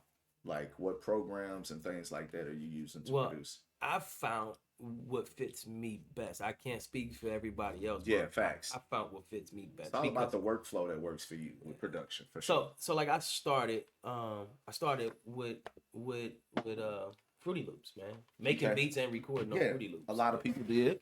And it was working for me at first, but then when the mixing and the mastering start coming in handy, I was like, yo, this shit don't sound like you want it. Mm-hmm. But I know a few people, not just one, but I know a few people that still record and mix and master off of Fruity Loops, and you'll be like, yo, that shit sound amazing. I know some folks too. Yeah. But it's come a long way as well. Yeah. It has come a long way. Like, and then that's with Presonus, the Studio One, Cubase, all that. But what fitted me best, what I like to use best is Pro Tools, and the reason being this Pro Tools is because it's easier for me. Mm-hmm. You know what I mean? It's tricky for everybody else. Like, what I'm saying? I get a phone call from a few people now. I get, man, what I supposed to do on this Pro Tool?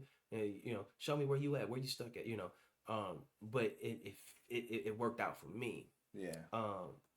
And it's just Fruity Loops, honestly, man, for anybody that's out there doing engineering, man, Fruity Loop Pro Tools is really it's actually, because it's already a set. It's already a set. So you save that you save that how you want to save that, man, and all you doing is a little tweaking here and there. Right. And that's what I picked up, because I used to start all the way fresh. Every song I start off with nothing, and then I start adding without no presets. Presets, no nothing. Yeah. And I just start, and that's what I learned doing the school. That was a no. You know what I'm saying? And then how to route my music and all this, route this and do that, but then set up buses and all that, you know what I'm saying? And then so when it came to making beats, it was like, yo, I could do beats on Pro Tools, but it don't work out for me.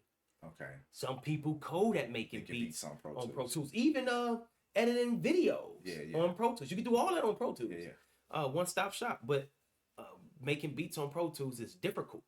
It's way easier. So what do you make beats on? Fruity Loops. Okay, you make okay. So you record and mix and master on Pro Tools. Make beats on Fruity Loops. Yeah. Now, do you have any like hardware that you use, or do you just make it all inside the Fruity Loops program? I had a PC made. PC. And when I say made, like I was like I went to the Micro Center and I told them what I needed it for. Mm-hmm. And so they put the pieces in there and we pieced it up and bought it like that. So I use a PC, 2 monitors. I have a 37 mixing channel board. Okay. So I can, change the channels on what that's already presetted. So I'll have like 12 presetted for your background vocals. I ain't got to touch that. Okay. I got 23, 24, 25 set for your main vocals. I ain't got to touch that. Mm-hmm. But then I got 28, 29, 30 for your stabs and your double ups. I ain't got to touch that. The only thing I'm touching now that makes my job easier is going into that platform to mix your music and shit like that. Okay. Some people learn to bounce the session down and then pull it back up in a different session to mix and master. Some people bounce it down inside of that session. So when I say bounce it down, I mean like they print record. They print record they press play and let it print record, mm-hmm. and then they pull it up in another session. And I found out working with big industry executive producers, man, they don't even do all that. They just do it. They do everything right there. Yeah. Everything right there. But however, they do have more expensive equipment. Facts. So they'll have like 5 compressors right here. They got actual interface reverbs and this and that. And so they doing everything right actual there. So rack mount shit. That's it. Yeah. You know what I mean? So that does different shit. Oh, you want that sound? We're gonna put it on this warm tube compressor. We're gonna run it through that reverb with that delay, whatever. Yeah. My mistake when I first did my preview with the person 101, and he was like, well, show me how you got, because you had to present your shit, and I was like, this is how I do it. And he was like, I'm gonna tell you, just by looking at your shit, it's already wrong. And I was like, what's wrong with it? I said, it sound amazing. He said, it sound amazing, but it's not gonna come out the way you want to come out. He said, have you ever downloaded your music? I said, plenty of time, dude. I get in my car and I be like, it didn't sound like this in the studio, and so my biggest mistake was mixing each fucking recording, mixing each bus, right, each one, instead of routing. Right. I didn't know nothing about routing. Once he showed me the routing and I understood what the routing was, everything else he showed me just came natural. Yeah, I was like, cool. So, and then I do my own promo videos. As anybody see on Facebook, I do those myself.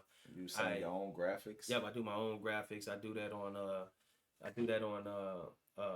Adobe. You know what I mean? So I'm starting to get learning in Adobe. That's why my next thing is to shoot videos. Is to do videos and show love to people. You know what I'm saying? But shoot high quality videos, time and effort into it. And do that. However, that's an important thing as an artist too. People be like, man, you got some dope music, but you ain't got no videos. I know. Right. The only thing is finding somebody that's going to shoot the video for me for a reasonable price. You know what I'm saying? That the quality that I'm getting back. Right. You see what I'm saying? And so, you talked about that before we went live. Like a lot of the reason why you started doing all this yourself is so many people want so much money to do things that you like, well, I could just do it better, Yeah, I use who is that? Sugar Grits. She said, "Well, you use Pro Tools." Yeah, I use Pro Tools. Yeah, he was talking about that just a little bit ago. Definitely. I also for a small fee, those that want to really learn, I do one-on-one sessions from them. I'm not scared to pay it forward. People don't want to show them that they don't want other people to learn. They juice or they sauce. Right, they want to keep everything a secret until somebody else find it, and then. What I need to do is I need to come over there and you show me some things on Pro Tools. Yeah. And I'm gonna come translate them to Logic. Because Logic and Pro Tools is kind of like the same. It's just different ways you do things on Logic that you do things on Pro Tools. Yeah. But if you know Logic from the back of your hand, everything I show you on Pro Tools, you would know it. Because I fuck with Logic. My reason why I don't use Pro Tools is because it's expensive. They got like subscription. You got to pay for the dialogue. Yeah, it's a lot of, and then all this shit is some bullshit now. Even Microsoft Word. Yeah. Remember back in the day, you could just have Microsoft Word and you just type up your shit, and you could just. Now it's like, oh, you don't have this subscription. Yeah, you got to pay monthly for it. Yeah. So this motherfucker is essentially a notepad. But see, that's why a lot of engineers and producers they charge a certain amount because of the amount of money they put into it. Yeah, that's true. And so it's all about the person and how that person. I can't tell a person what works. Like I said earlier, I can't tell you what works for you. I mean, what works for me because it may not work for you. Right. But what works for you may not work for me. That's facts. All I could do is just lead the horse to the water, and if you drink, you drink. If not, you got to move down some. Then that spot is for you.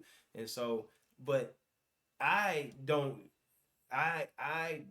not do the subscriptions anymore. Okay. I was spending about $300 and something a month on all the subscriptions, and I did not need all of them. Okay, thanks. So what I did was I bought. What you buy? The waves that I needed. Oh, okay. And canceled out. Things. Yeah, canceled out everything else. Like, got you. Oh, so you can buy the specific things. So a EQ that a Pacific EQ I like to work with, that's what you bought. I will buy it. I got if it's $60, I'm gonna just outright buy it. Got you. Instead of getting the package. Instead of yeah, because you don't use all this. Yeah, man, I use like, these things. yeah. This is the sound that I'm using. Like and when you get to the point of needing that, then you can buy that whatever else you need or whatever. Okay. Like ozone. Don't get me wrong. It's you would think that it's better to do this the $20 $19.99 subscription every month, but it's actually better if you just went and just spent that 230 something bucks. Bought it. Why? Because you're never gonna have to worry about using it again. Fact. And you can carry it on with you wherever you go. You can carry it on, you can put it on, you can go to another studio and plug it in and pull your shit up. You can use it on Fruity Loops or Logic or whatever the case, and you don't have to pay monthly subscriptions. That means you don't never have nothing to worry about ever again. You're not adding a bill on top of your bill. So I'll be trying to try to school them, give them knowledge, dude. If you only using 6 waves for your mixing, for your vocal mix chain itself, buy it. Yeah. Because those are gonna be way different than your final mix. However, if you using about 8 different waves for your final mastering, then maybe it is smarter to do the subscription, because then those add up. But then again, you got to catch them when they doing deals, because I do it like a buy 2 get 1 free. Okay. I try to catch them when they do a buy 2 get 1 free or 50% off during the high times, shit like that. So I have like 30 presets that I outright paid for, and some of them cost like $400-$500. Oh wow! But I caught them on a deal. Caught them a deal, right? Get it out the way. And so now, now instead of me charging a person $75 an hour for 2 hours minimum, I tell them, look, nigga, you get 2 hours for $100. Mix and master, come with it. And they be like, yo, for real? Yeah, because you getting that, real quick. Because now I'm making my money back, and I don't have to worry about making that extra money to pay for the subscription that's coming up. Right. I got it out the way. Yeah, that makes sense. Okay. All right, so you do your own production. You recording yourself, right? Yep. You mixing and mastering, engineering, everything, all this yourself. Yep. On the beats aspect of it, you're producing yourself. Yep. I did Inspiration, Kanye West did the same thing when he started. J. Cole too. J. Cole. How often do you get the J. Cole? Dude, if I had a penny for every time somebody said I look like J. Cole? I'm labeling all this shit J. Cole. Look, straight up. Clickbait. The J. Cole is live in the living room. Straight what? Up. This nigga's crazy. But everywhere we go, man, me and my family, we travel a lot. Okay.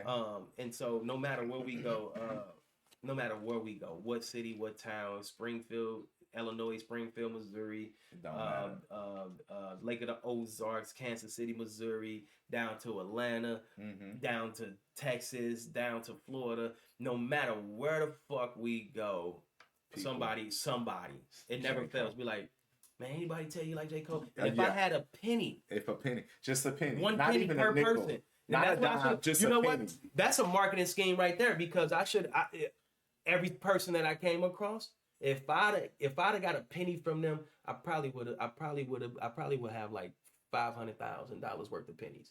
That's how many times I get asked, even in this own city, new people, I get asked. So like 10 times a day. I don't got it on me, right? But it's because it's on one of my jackets. But what you need, my homegirl here in the city, Creative Collectibles. Okay. She makes buttons, right? And she'll put the QR scanner on it. Yeah. So when motherfucker be like, hey man, check out my new shit, scan it, and it'll go right to the thing. Donate a penny. Yeah, if you could. Donate a penny per person. For real.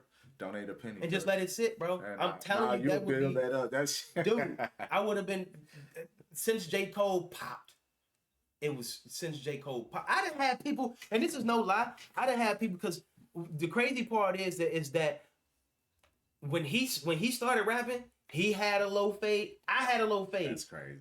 And so then I'm like, you got dreads. I started growing my dreads out, and then he made a hit, and then he had little dreads. I was like, yo, that's crazy. This is. So then I grew my beard out, and now he had a beard. I was like, yo, this is wicked. I was like, yo, bro is reading my mind. Fool, like, it's no way. And if you would think that I was copying him, but I'm not. This is, yo, he bizarro world you, bro. I'm like, I don't even follow J. Cole like that for real. You know what I'm saying? It was like, just like happening. They're like, dog, I like sweatsuits. I like to be comfortable. And when he go do shows, he's in a sweatsuit. So, man, it was to the point to where, like, you know, it was caught in that moment. We both had them little lint dreads. You know what I'm saying? When you gonna start riding the bike? Oh, man. Get a video of that. That's gonna go viral. Yo. All right. Crazy part is when I get on my motorcycle, man, and I pull up to the bike events and I take my helmet off, they double look. They be like, "Is that?" Right. Especially them big ones that's like you come across different states and shit. They be like, "Is that J?" It's they what man you know you look like J. Cole. Anybody tell you like J. Cole? They be like, "Yeah, man. If I had a nickel," they like, "Shit, fuck that." They like, "Dude, spit a line." I done had some crazy shit. I done had women come up and take pictures, and I'm surprised it's not viral. I had women come up, take pictures, and was like, you know, do videos, cold world, and hug up on me and shit. He's like, well, shit, I can't get next to the real one, so you know what I mean? If they make a movie, they should have me to start in it. Nah, for real, you definitely.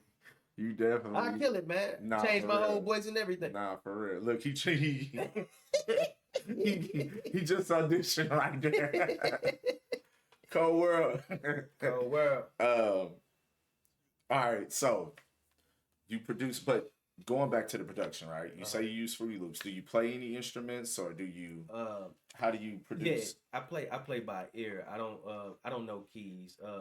Quan was gonna teach. He was gonna take his time and teach me the keys, man. But I'm like I said, I get so impatient, right? And so I just go based off of the ear. Like I don't know nothing about no E minor, no flat, no major, no nothing like that. But I'll play on the keyboard, you know, and I'll find that tune and I'll be like, "Yup, this is it." And then on Fruity Loops, it makes it easier as producers because you don't have to record it through the whole thing. You can take that notch that you just played, that one key, and then find another key. Yeah, facts. You know what I'm saying? And so that's how it's easy to me. And sometimes you can have, make this short, but sometimes you can have a pattern, but you can break it down into the sense. And so it'll pull up already, do, and you can just move it, right? You know what I mean? So if you got an ear for just music itself, then you know I never learned how to do keys. I can't guitar. I can't play a guitar like this, but on that keyboard, I can play it. Right. You know what I mean? A flute, I can't play a flute in real life, but when it's on that platform, I can piece it together. Okay. You know, drums. I play a little drums. Right. I mean, you know, but when I put it on that platform, I become a beast. And so, yeah, man, I always wanted to learn. And some people, it's not. They say it's not hard. However, it's just like what I'm doing. It's not broke, so why fix it? Right. I feel like if I start learning how to play the piano correct way, I'll start fucking up some shit. Then you start doing all this classical music and shit. Yeah. I get that.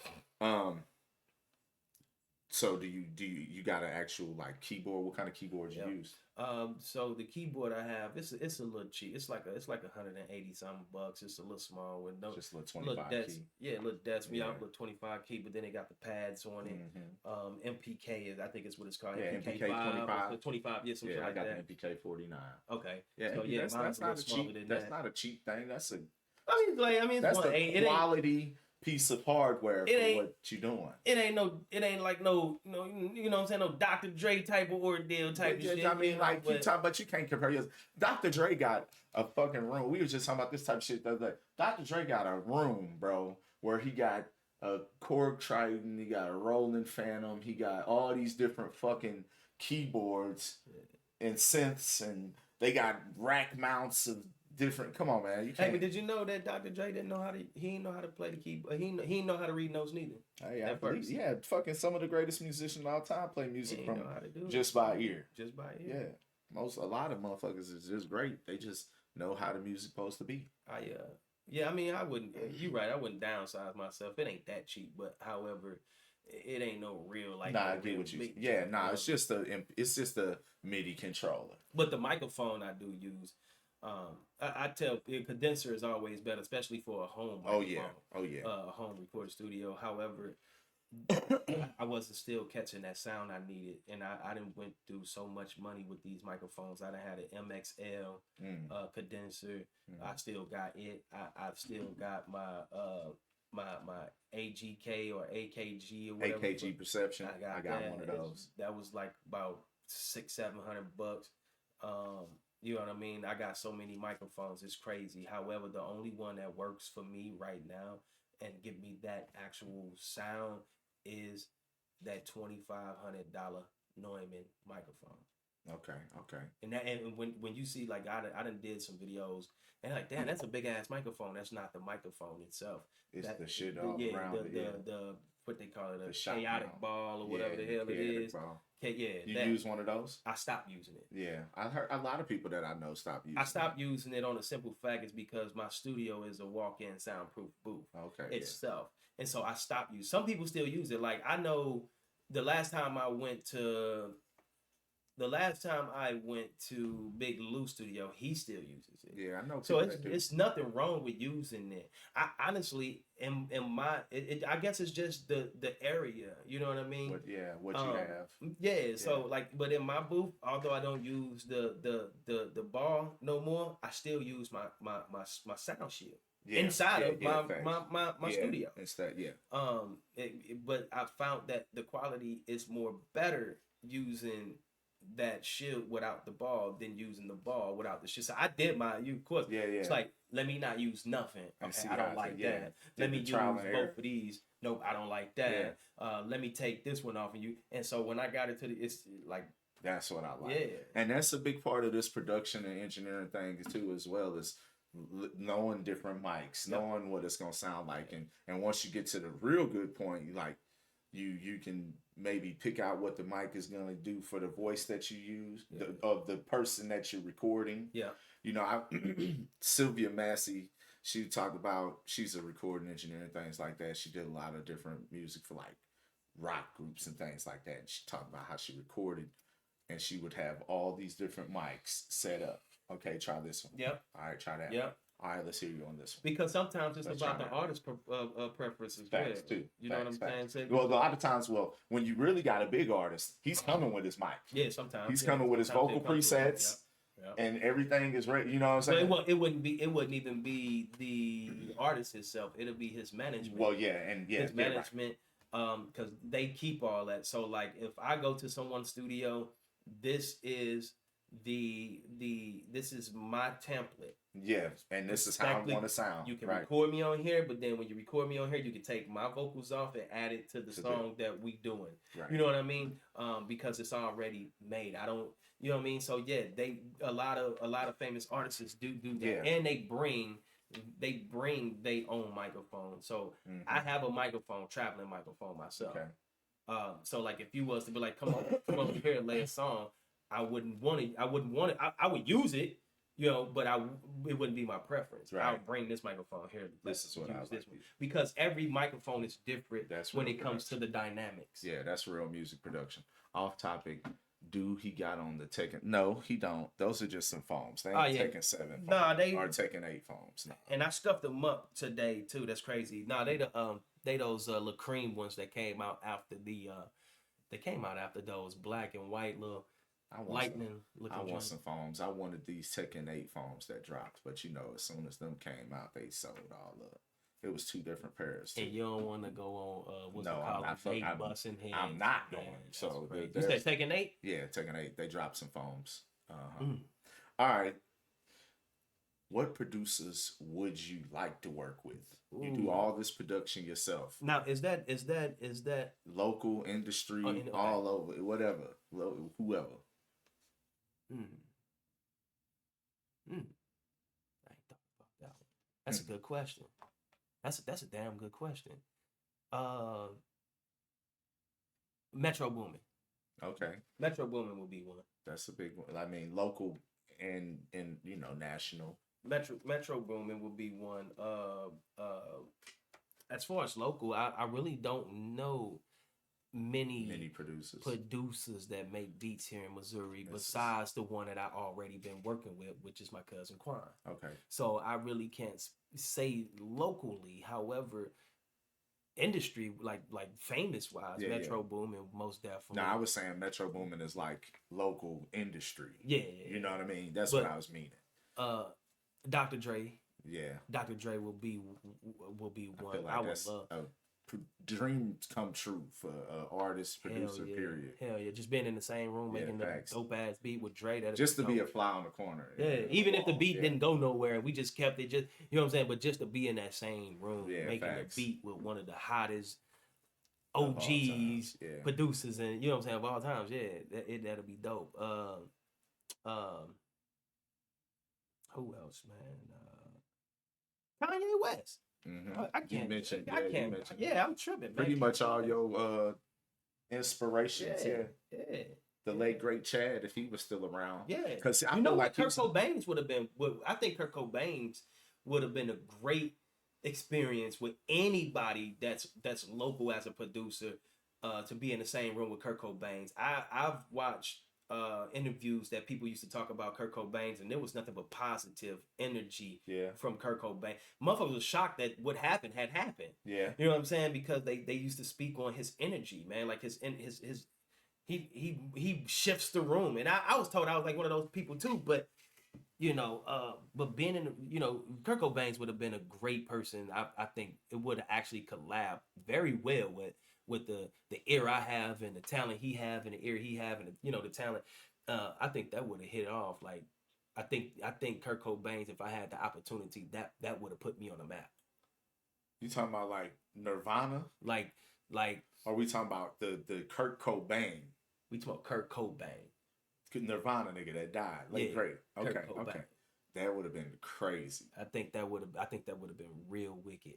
And it would have been a great experience. A time of your life. No, you know what I mean? Type of ordeal. Like, not saying that Dr. Dre wouldn't. Dr. Dre would. It's just a respect. Like, you get the respect from Dr. Dre to be in the same room with him making the beat. And that's also a totally different type of musician. Yeah. Because we talking about not to say that Dre isn't, but it was like we was talking about earlier. He playing guitar and shit, it's a little bit. Man, that would have been fucking amazing, man. Yeah. It would have been amazing. And like I said, I heard people talk about the energy that he had, man. He was like this energetic most person. Of the people I've watched documentary and most people said he was like a really nice dude. They didn't expect that shit to happen. They ain't expect it to happen, man. It's crazy. And you know what? Just before we get off this subject, people didn't believe it, but Prince was a producer. For real. No, ultimate producer. He would have been. I would have fucking. I don't get me. I love Michael Jackson and Prince. So when people used to, when they act, I don't know if it's coming from you. It's gonna come from you. But if it do come from you, and we was on, I'm both of them. I gotta pick both of them. Right. I can't sit here and be like one of the other. Damn it, both of them was legends. Both of them was amazing. Michael Jackson had his own style, and guess what? Prince had his own style, and guess what? Both of them was two light-skinned brothers. Facts. You know what I'm saying? That love music, and the ladies loved them. Michael Jackson was a great producer as well. He produced some of his records. People didn't know that. Nah, he was a. Yeah, he produced some of his records. Not all of them, but he produced some of them. A lot of records. He had something to do with the production. With the production. But as far as like Prince produced. Nah, he played a lot of instruments. He played so many different fucking instruments. So I think that would have been I would love to would have had that happen. Yeah, that would have been some amazing collaboration. And those is like you know, who wouldn't want to work them with them as an artist? You know what I'm saying? For real. I think that session would take about 3 days because man, I wouldn't be able to function, man. Especially around Prince, man. Prince was a pretty boy, man, and he, you know what?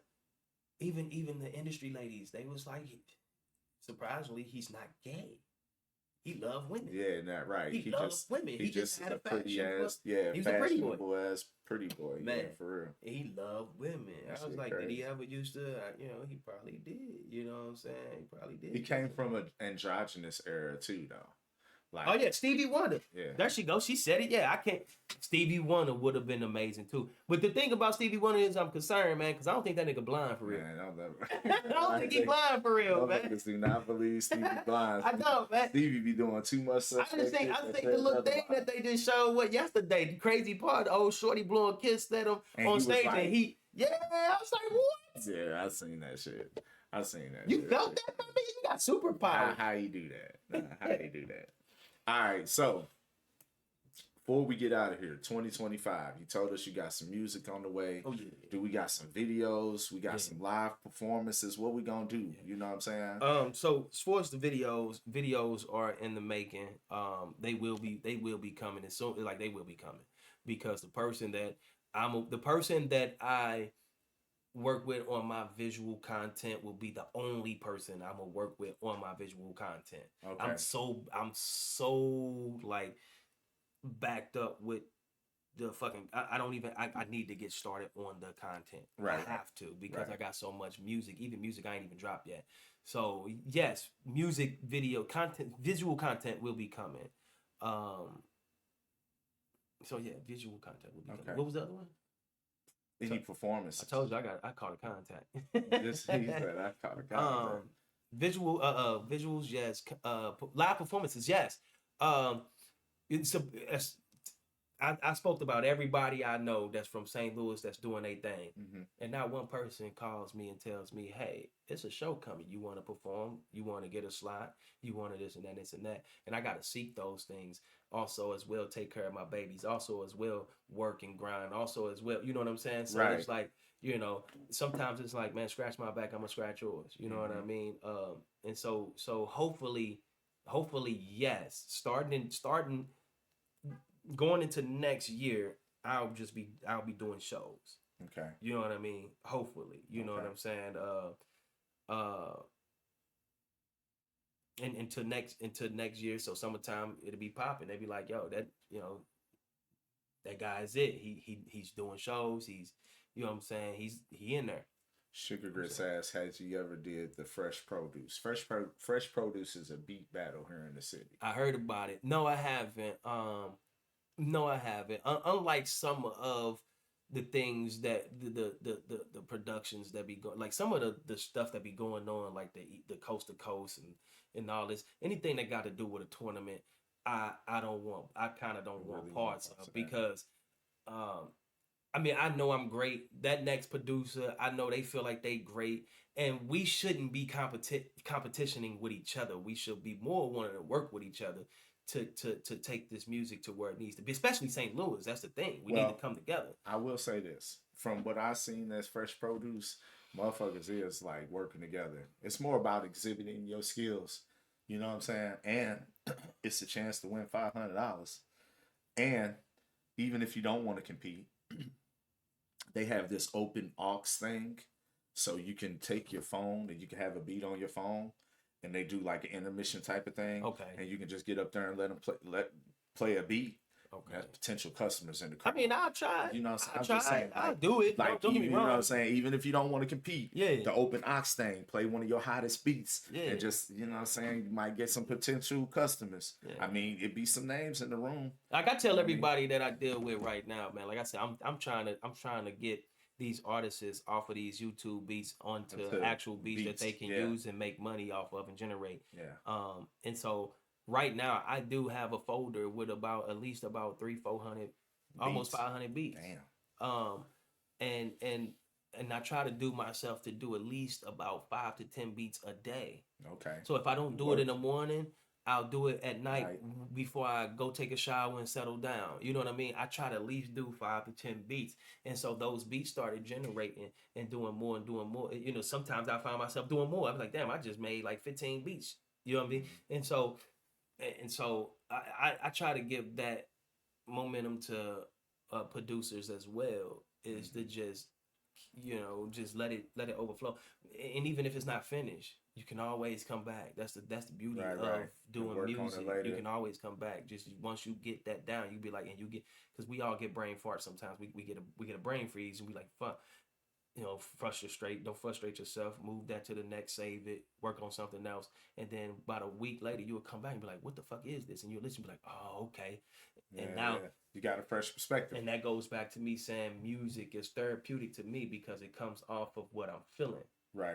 If somebody sent me a feature right now and be like, I want you to sing on this, don't expect it back that same day. Sometimes you will get it back that same day, but don't expect might not be feeling it that because day. Yeah. But then I'll come back to it within the next 2 days and be like, damn, who sent me this? Yeah, I'm feeling it. All right, I'm in the mood. Let's do it. Right. You know what I'm saying? And then it'll be done. So I done had a lot of artists like that too. And it's like, first of all, you didn't send me a contract saying that it has to be due by. Right. You didn't, you know what I'm saying? You didn't drop no you didn't drop no money into my account. You know what I'm saying? So we doing this off of the love for each other. We doing this off the respect for each other. I'm helping you, you helping me. Let's work together. Let's do it like that. But you don't rush me. If you need it by a certain date, then tell me that so I can let you know, like, I don't think I have that done. You know what I mean? Right. And so so that's what she say, well, y'all in the stream, have him blow a big ass smoke cloud. Hold on, wait a minute. we finna actually before we get out of here. Oh, that wasn't big enough. Hold on. You gotta go at the camera.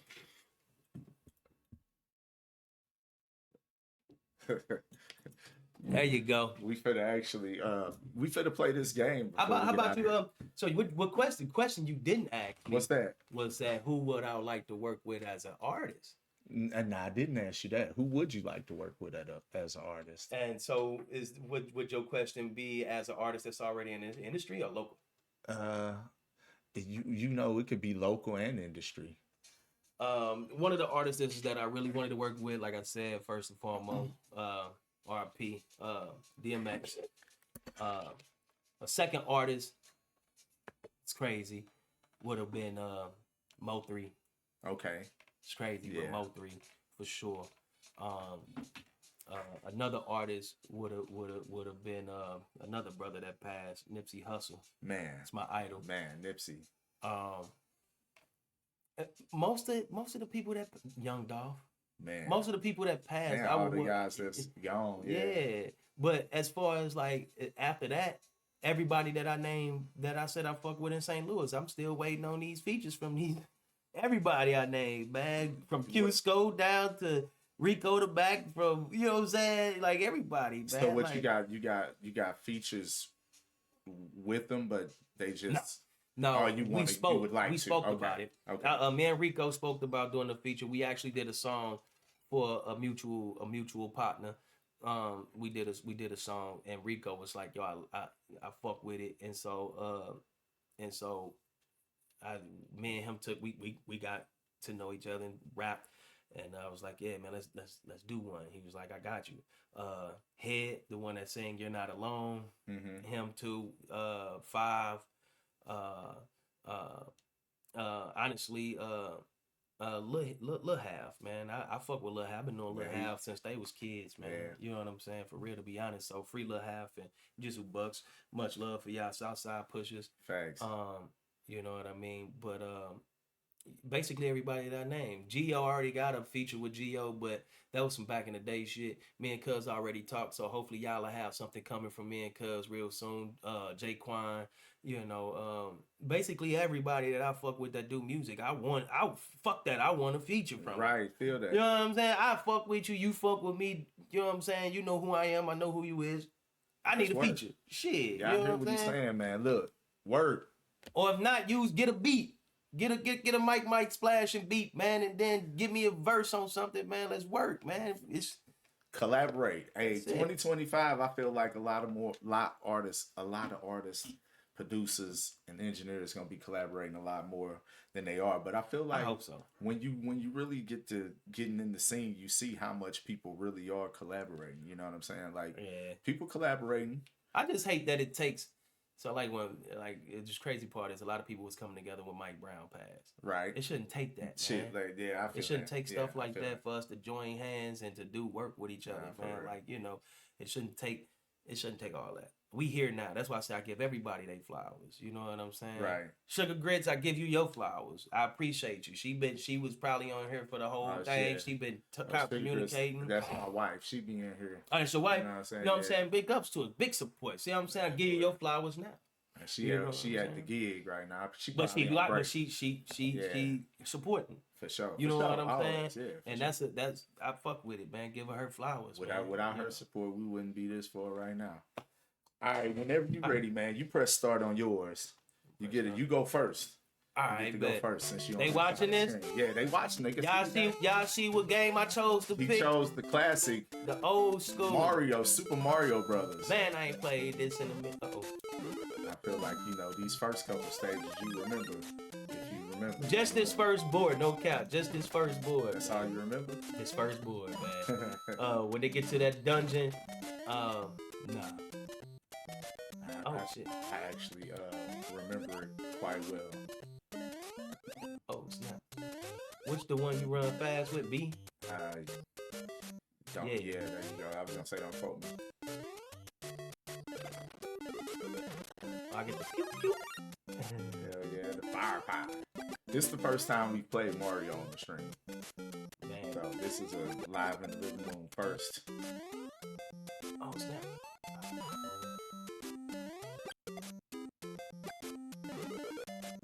Oh, okay, yeah. Oh snap. So it was the middle one, right? No. There it is.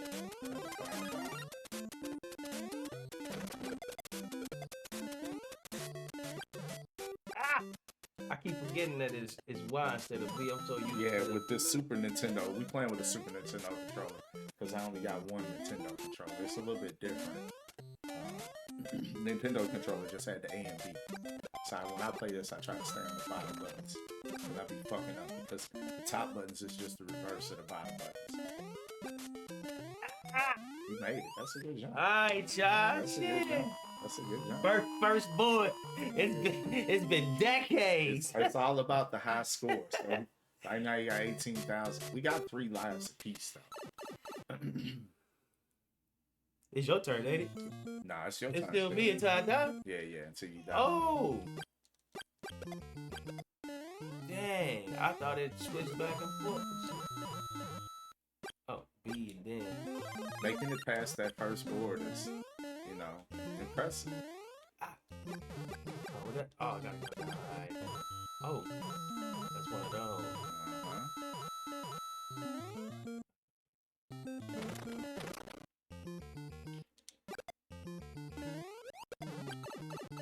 Oh, you can't grab them with it.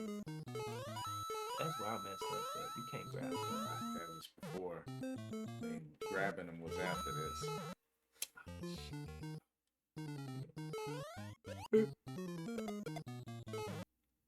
Oh shit! I'm trying to run. It's that bottom button, but it's different. It's different.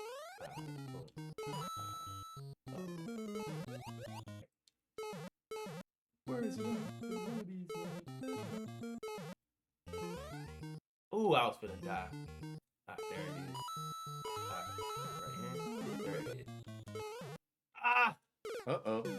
I'm getting the buttons confused. Yeah, that's what happens on this. Where's that old school joystick at?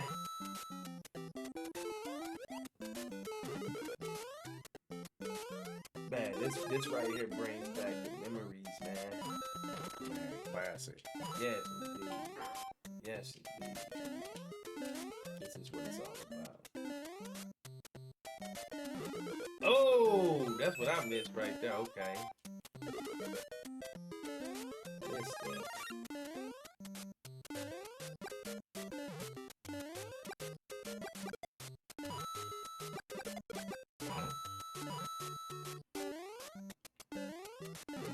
kind of different.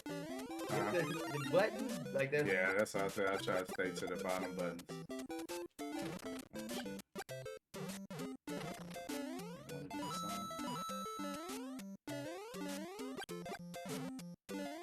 You know what? Take me back because one of those things you go down in. Yeah, I think I missed it already. Yeah. I thought it was a secret thing.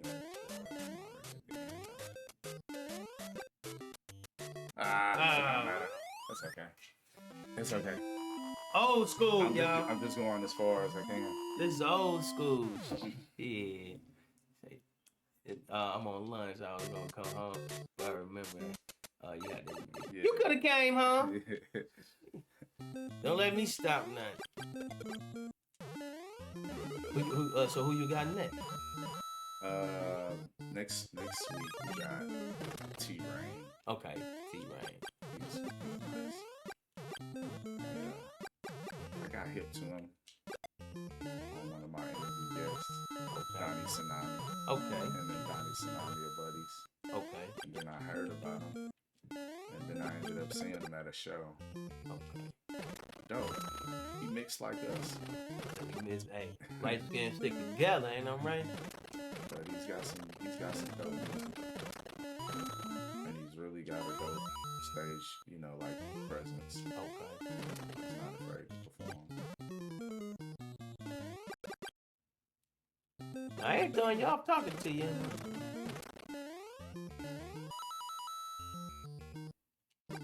Like this shit is so long. There it is, yo.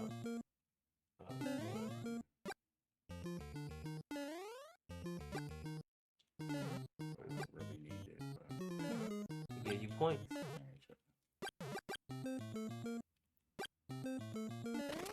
Ooh.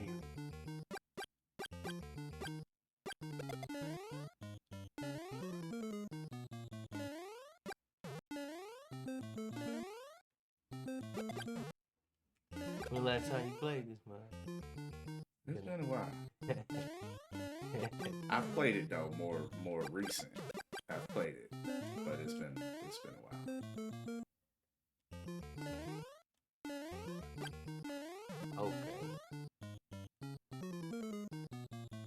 Okay. Yeah. Okay. Yeah, I remember the So trick. it skipped you all the way to the fourth world, huh? Yeah, if you know the thing, but you gotta be careful with this shit. Then this motherfucker here.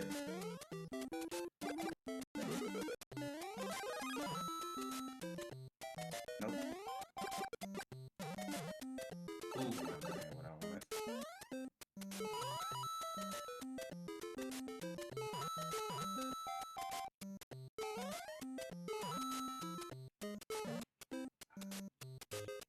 Hey, that was a smart play. That was a smart play right there. Okay. I'm trying to get back here. I to knock it out. Yeah. He's just a nuisance.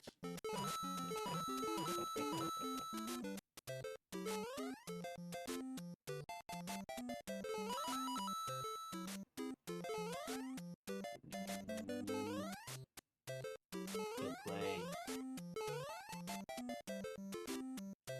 Good play.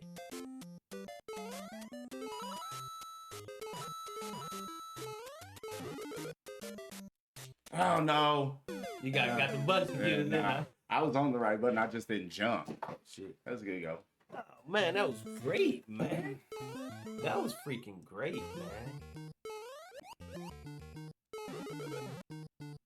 See, I almost died. Just that quick. Jinx! Yeah, just that quick on that. Oh, shit. That's what happened to me. I didn't jump. I'll be tripping.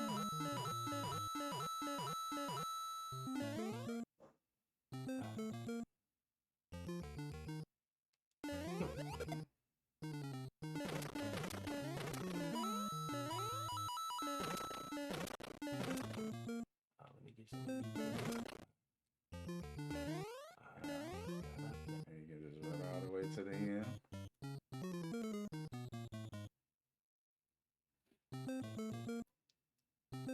That's what I usually do. Oh. On this board, I ain't even gonna lie. Oh. Oh. Ooh, that was clutch. Because I didn't even know that mushroom was there. I forgot about that. The secrets be helping. Man. The secrets help. I'm gonna go over here and test this foe out. Yeah, I'm gonna test this foe foe out with you. You know what I'm saying? See what it's about. This shit right here get stupid. I hate this spiky motherfucker.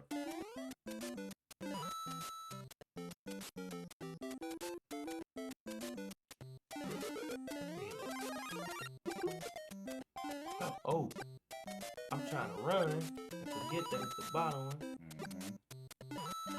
Some ain't shit. I need them coins while I'm doing that though. They all add up. They all add up. Oh no! What I hate is when you get hit, it take away your firepower. It don't even leave big. It's just like no, you lose all that shit.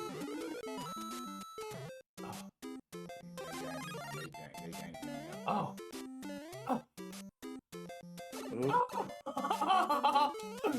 Oh shit, this shit get intense, boy. This whole Mario.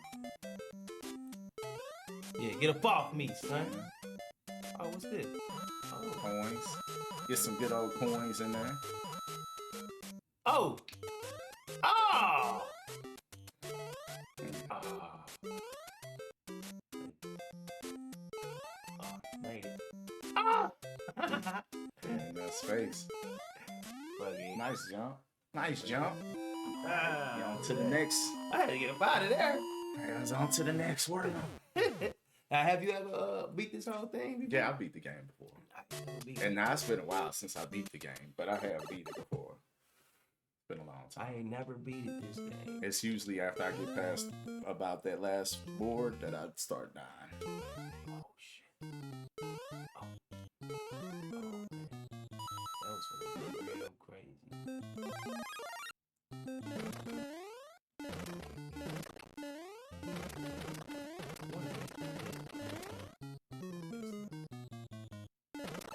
That's bullshit. They got you real bad.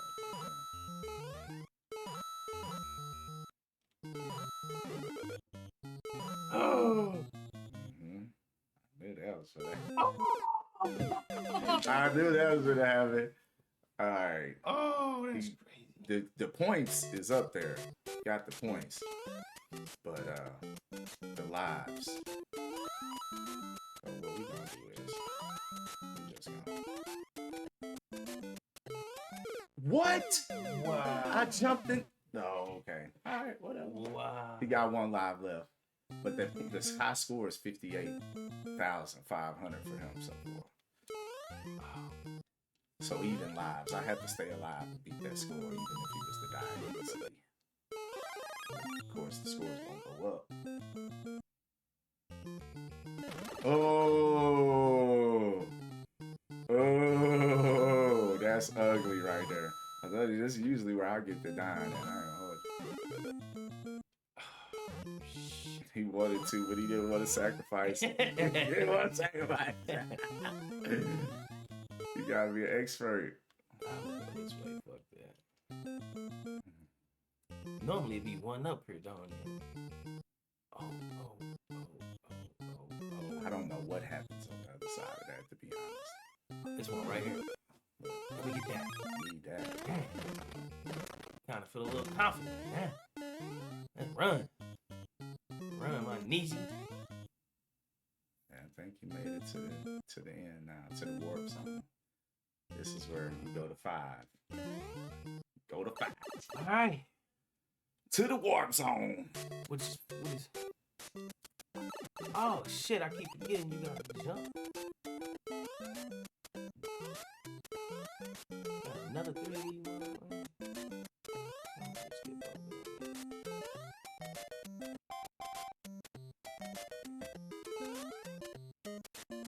Looking for the pipe. You should get tricky. She getting tricky.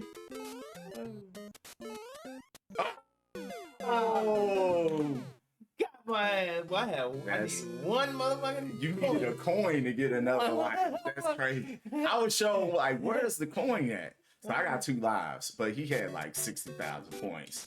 So I gotta get my shit in there. Oh, that was close. You ain't never lied, and this is where I died before. Dang.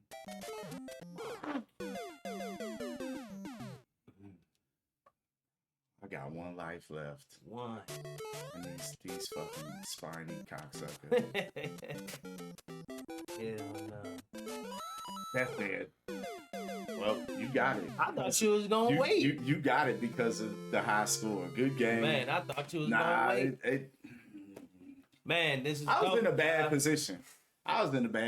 Anyway. Only in the living room, man. This live in the living room, man. This shit is dope, man. GG's. Big ups. Mad love for coming through. I appreciate it. We just played a classic Mario. Classic Mario, man. It don't get no better than that. Now before he goes, I gotta sign the PlayStation 5 plates for us right here. Mad love to everybody who tuned in. Make sure y'all subscribe to the channel and watch this episode back. Hit the notification bell so you can know when we go live with new content. Mad love. Oh, that's a dope place. That's a dope. Hey. Yeah. That's dope right there. Yeah, there you go. On the dish tray area. As soon as you put that CD in, you gotta look at it. Right there. You gotta see it. That's dope. Buddy. All right, y'all. We out of here. Until the next time, y'all. Peace. Hey.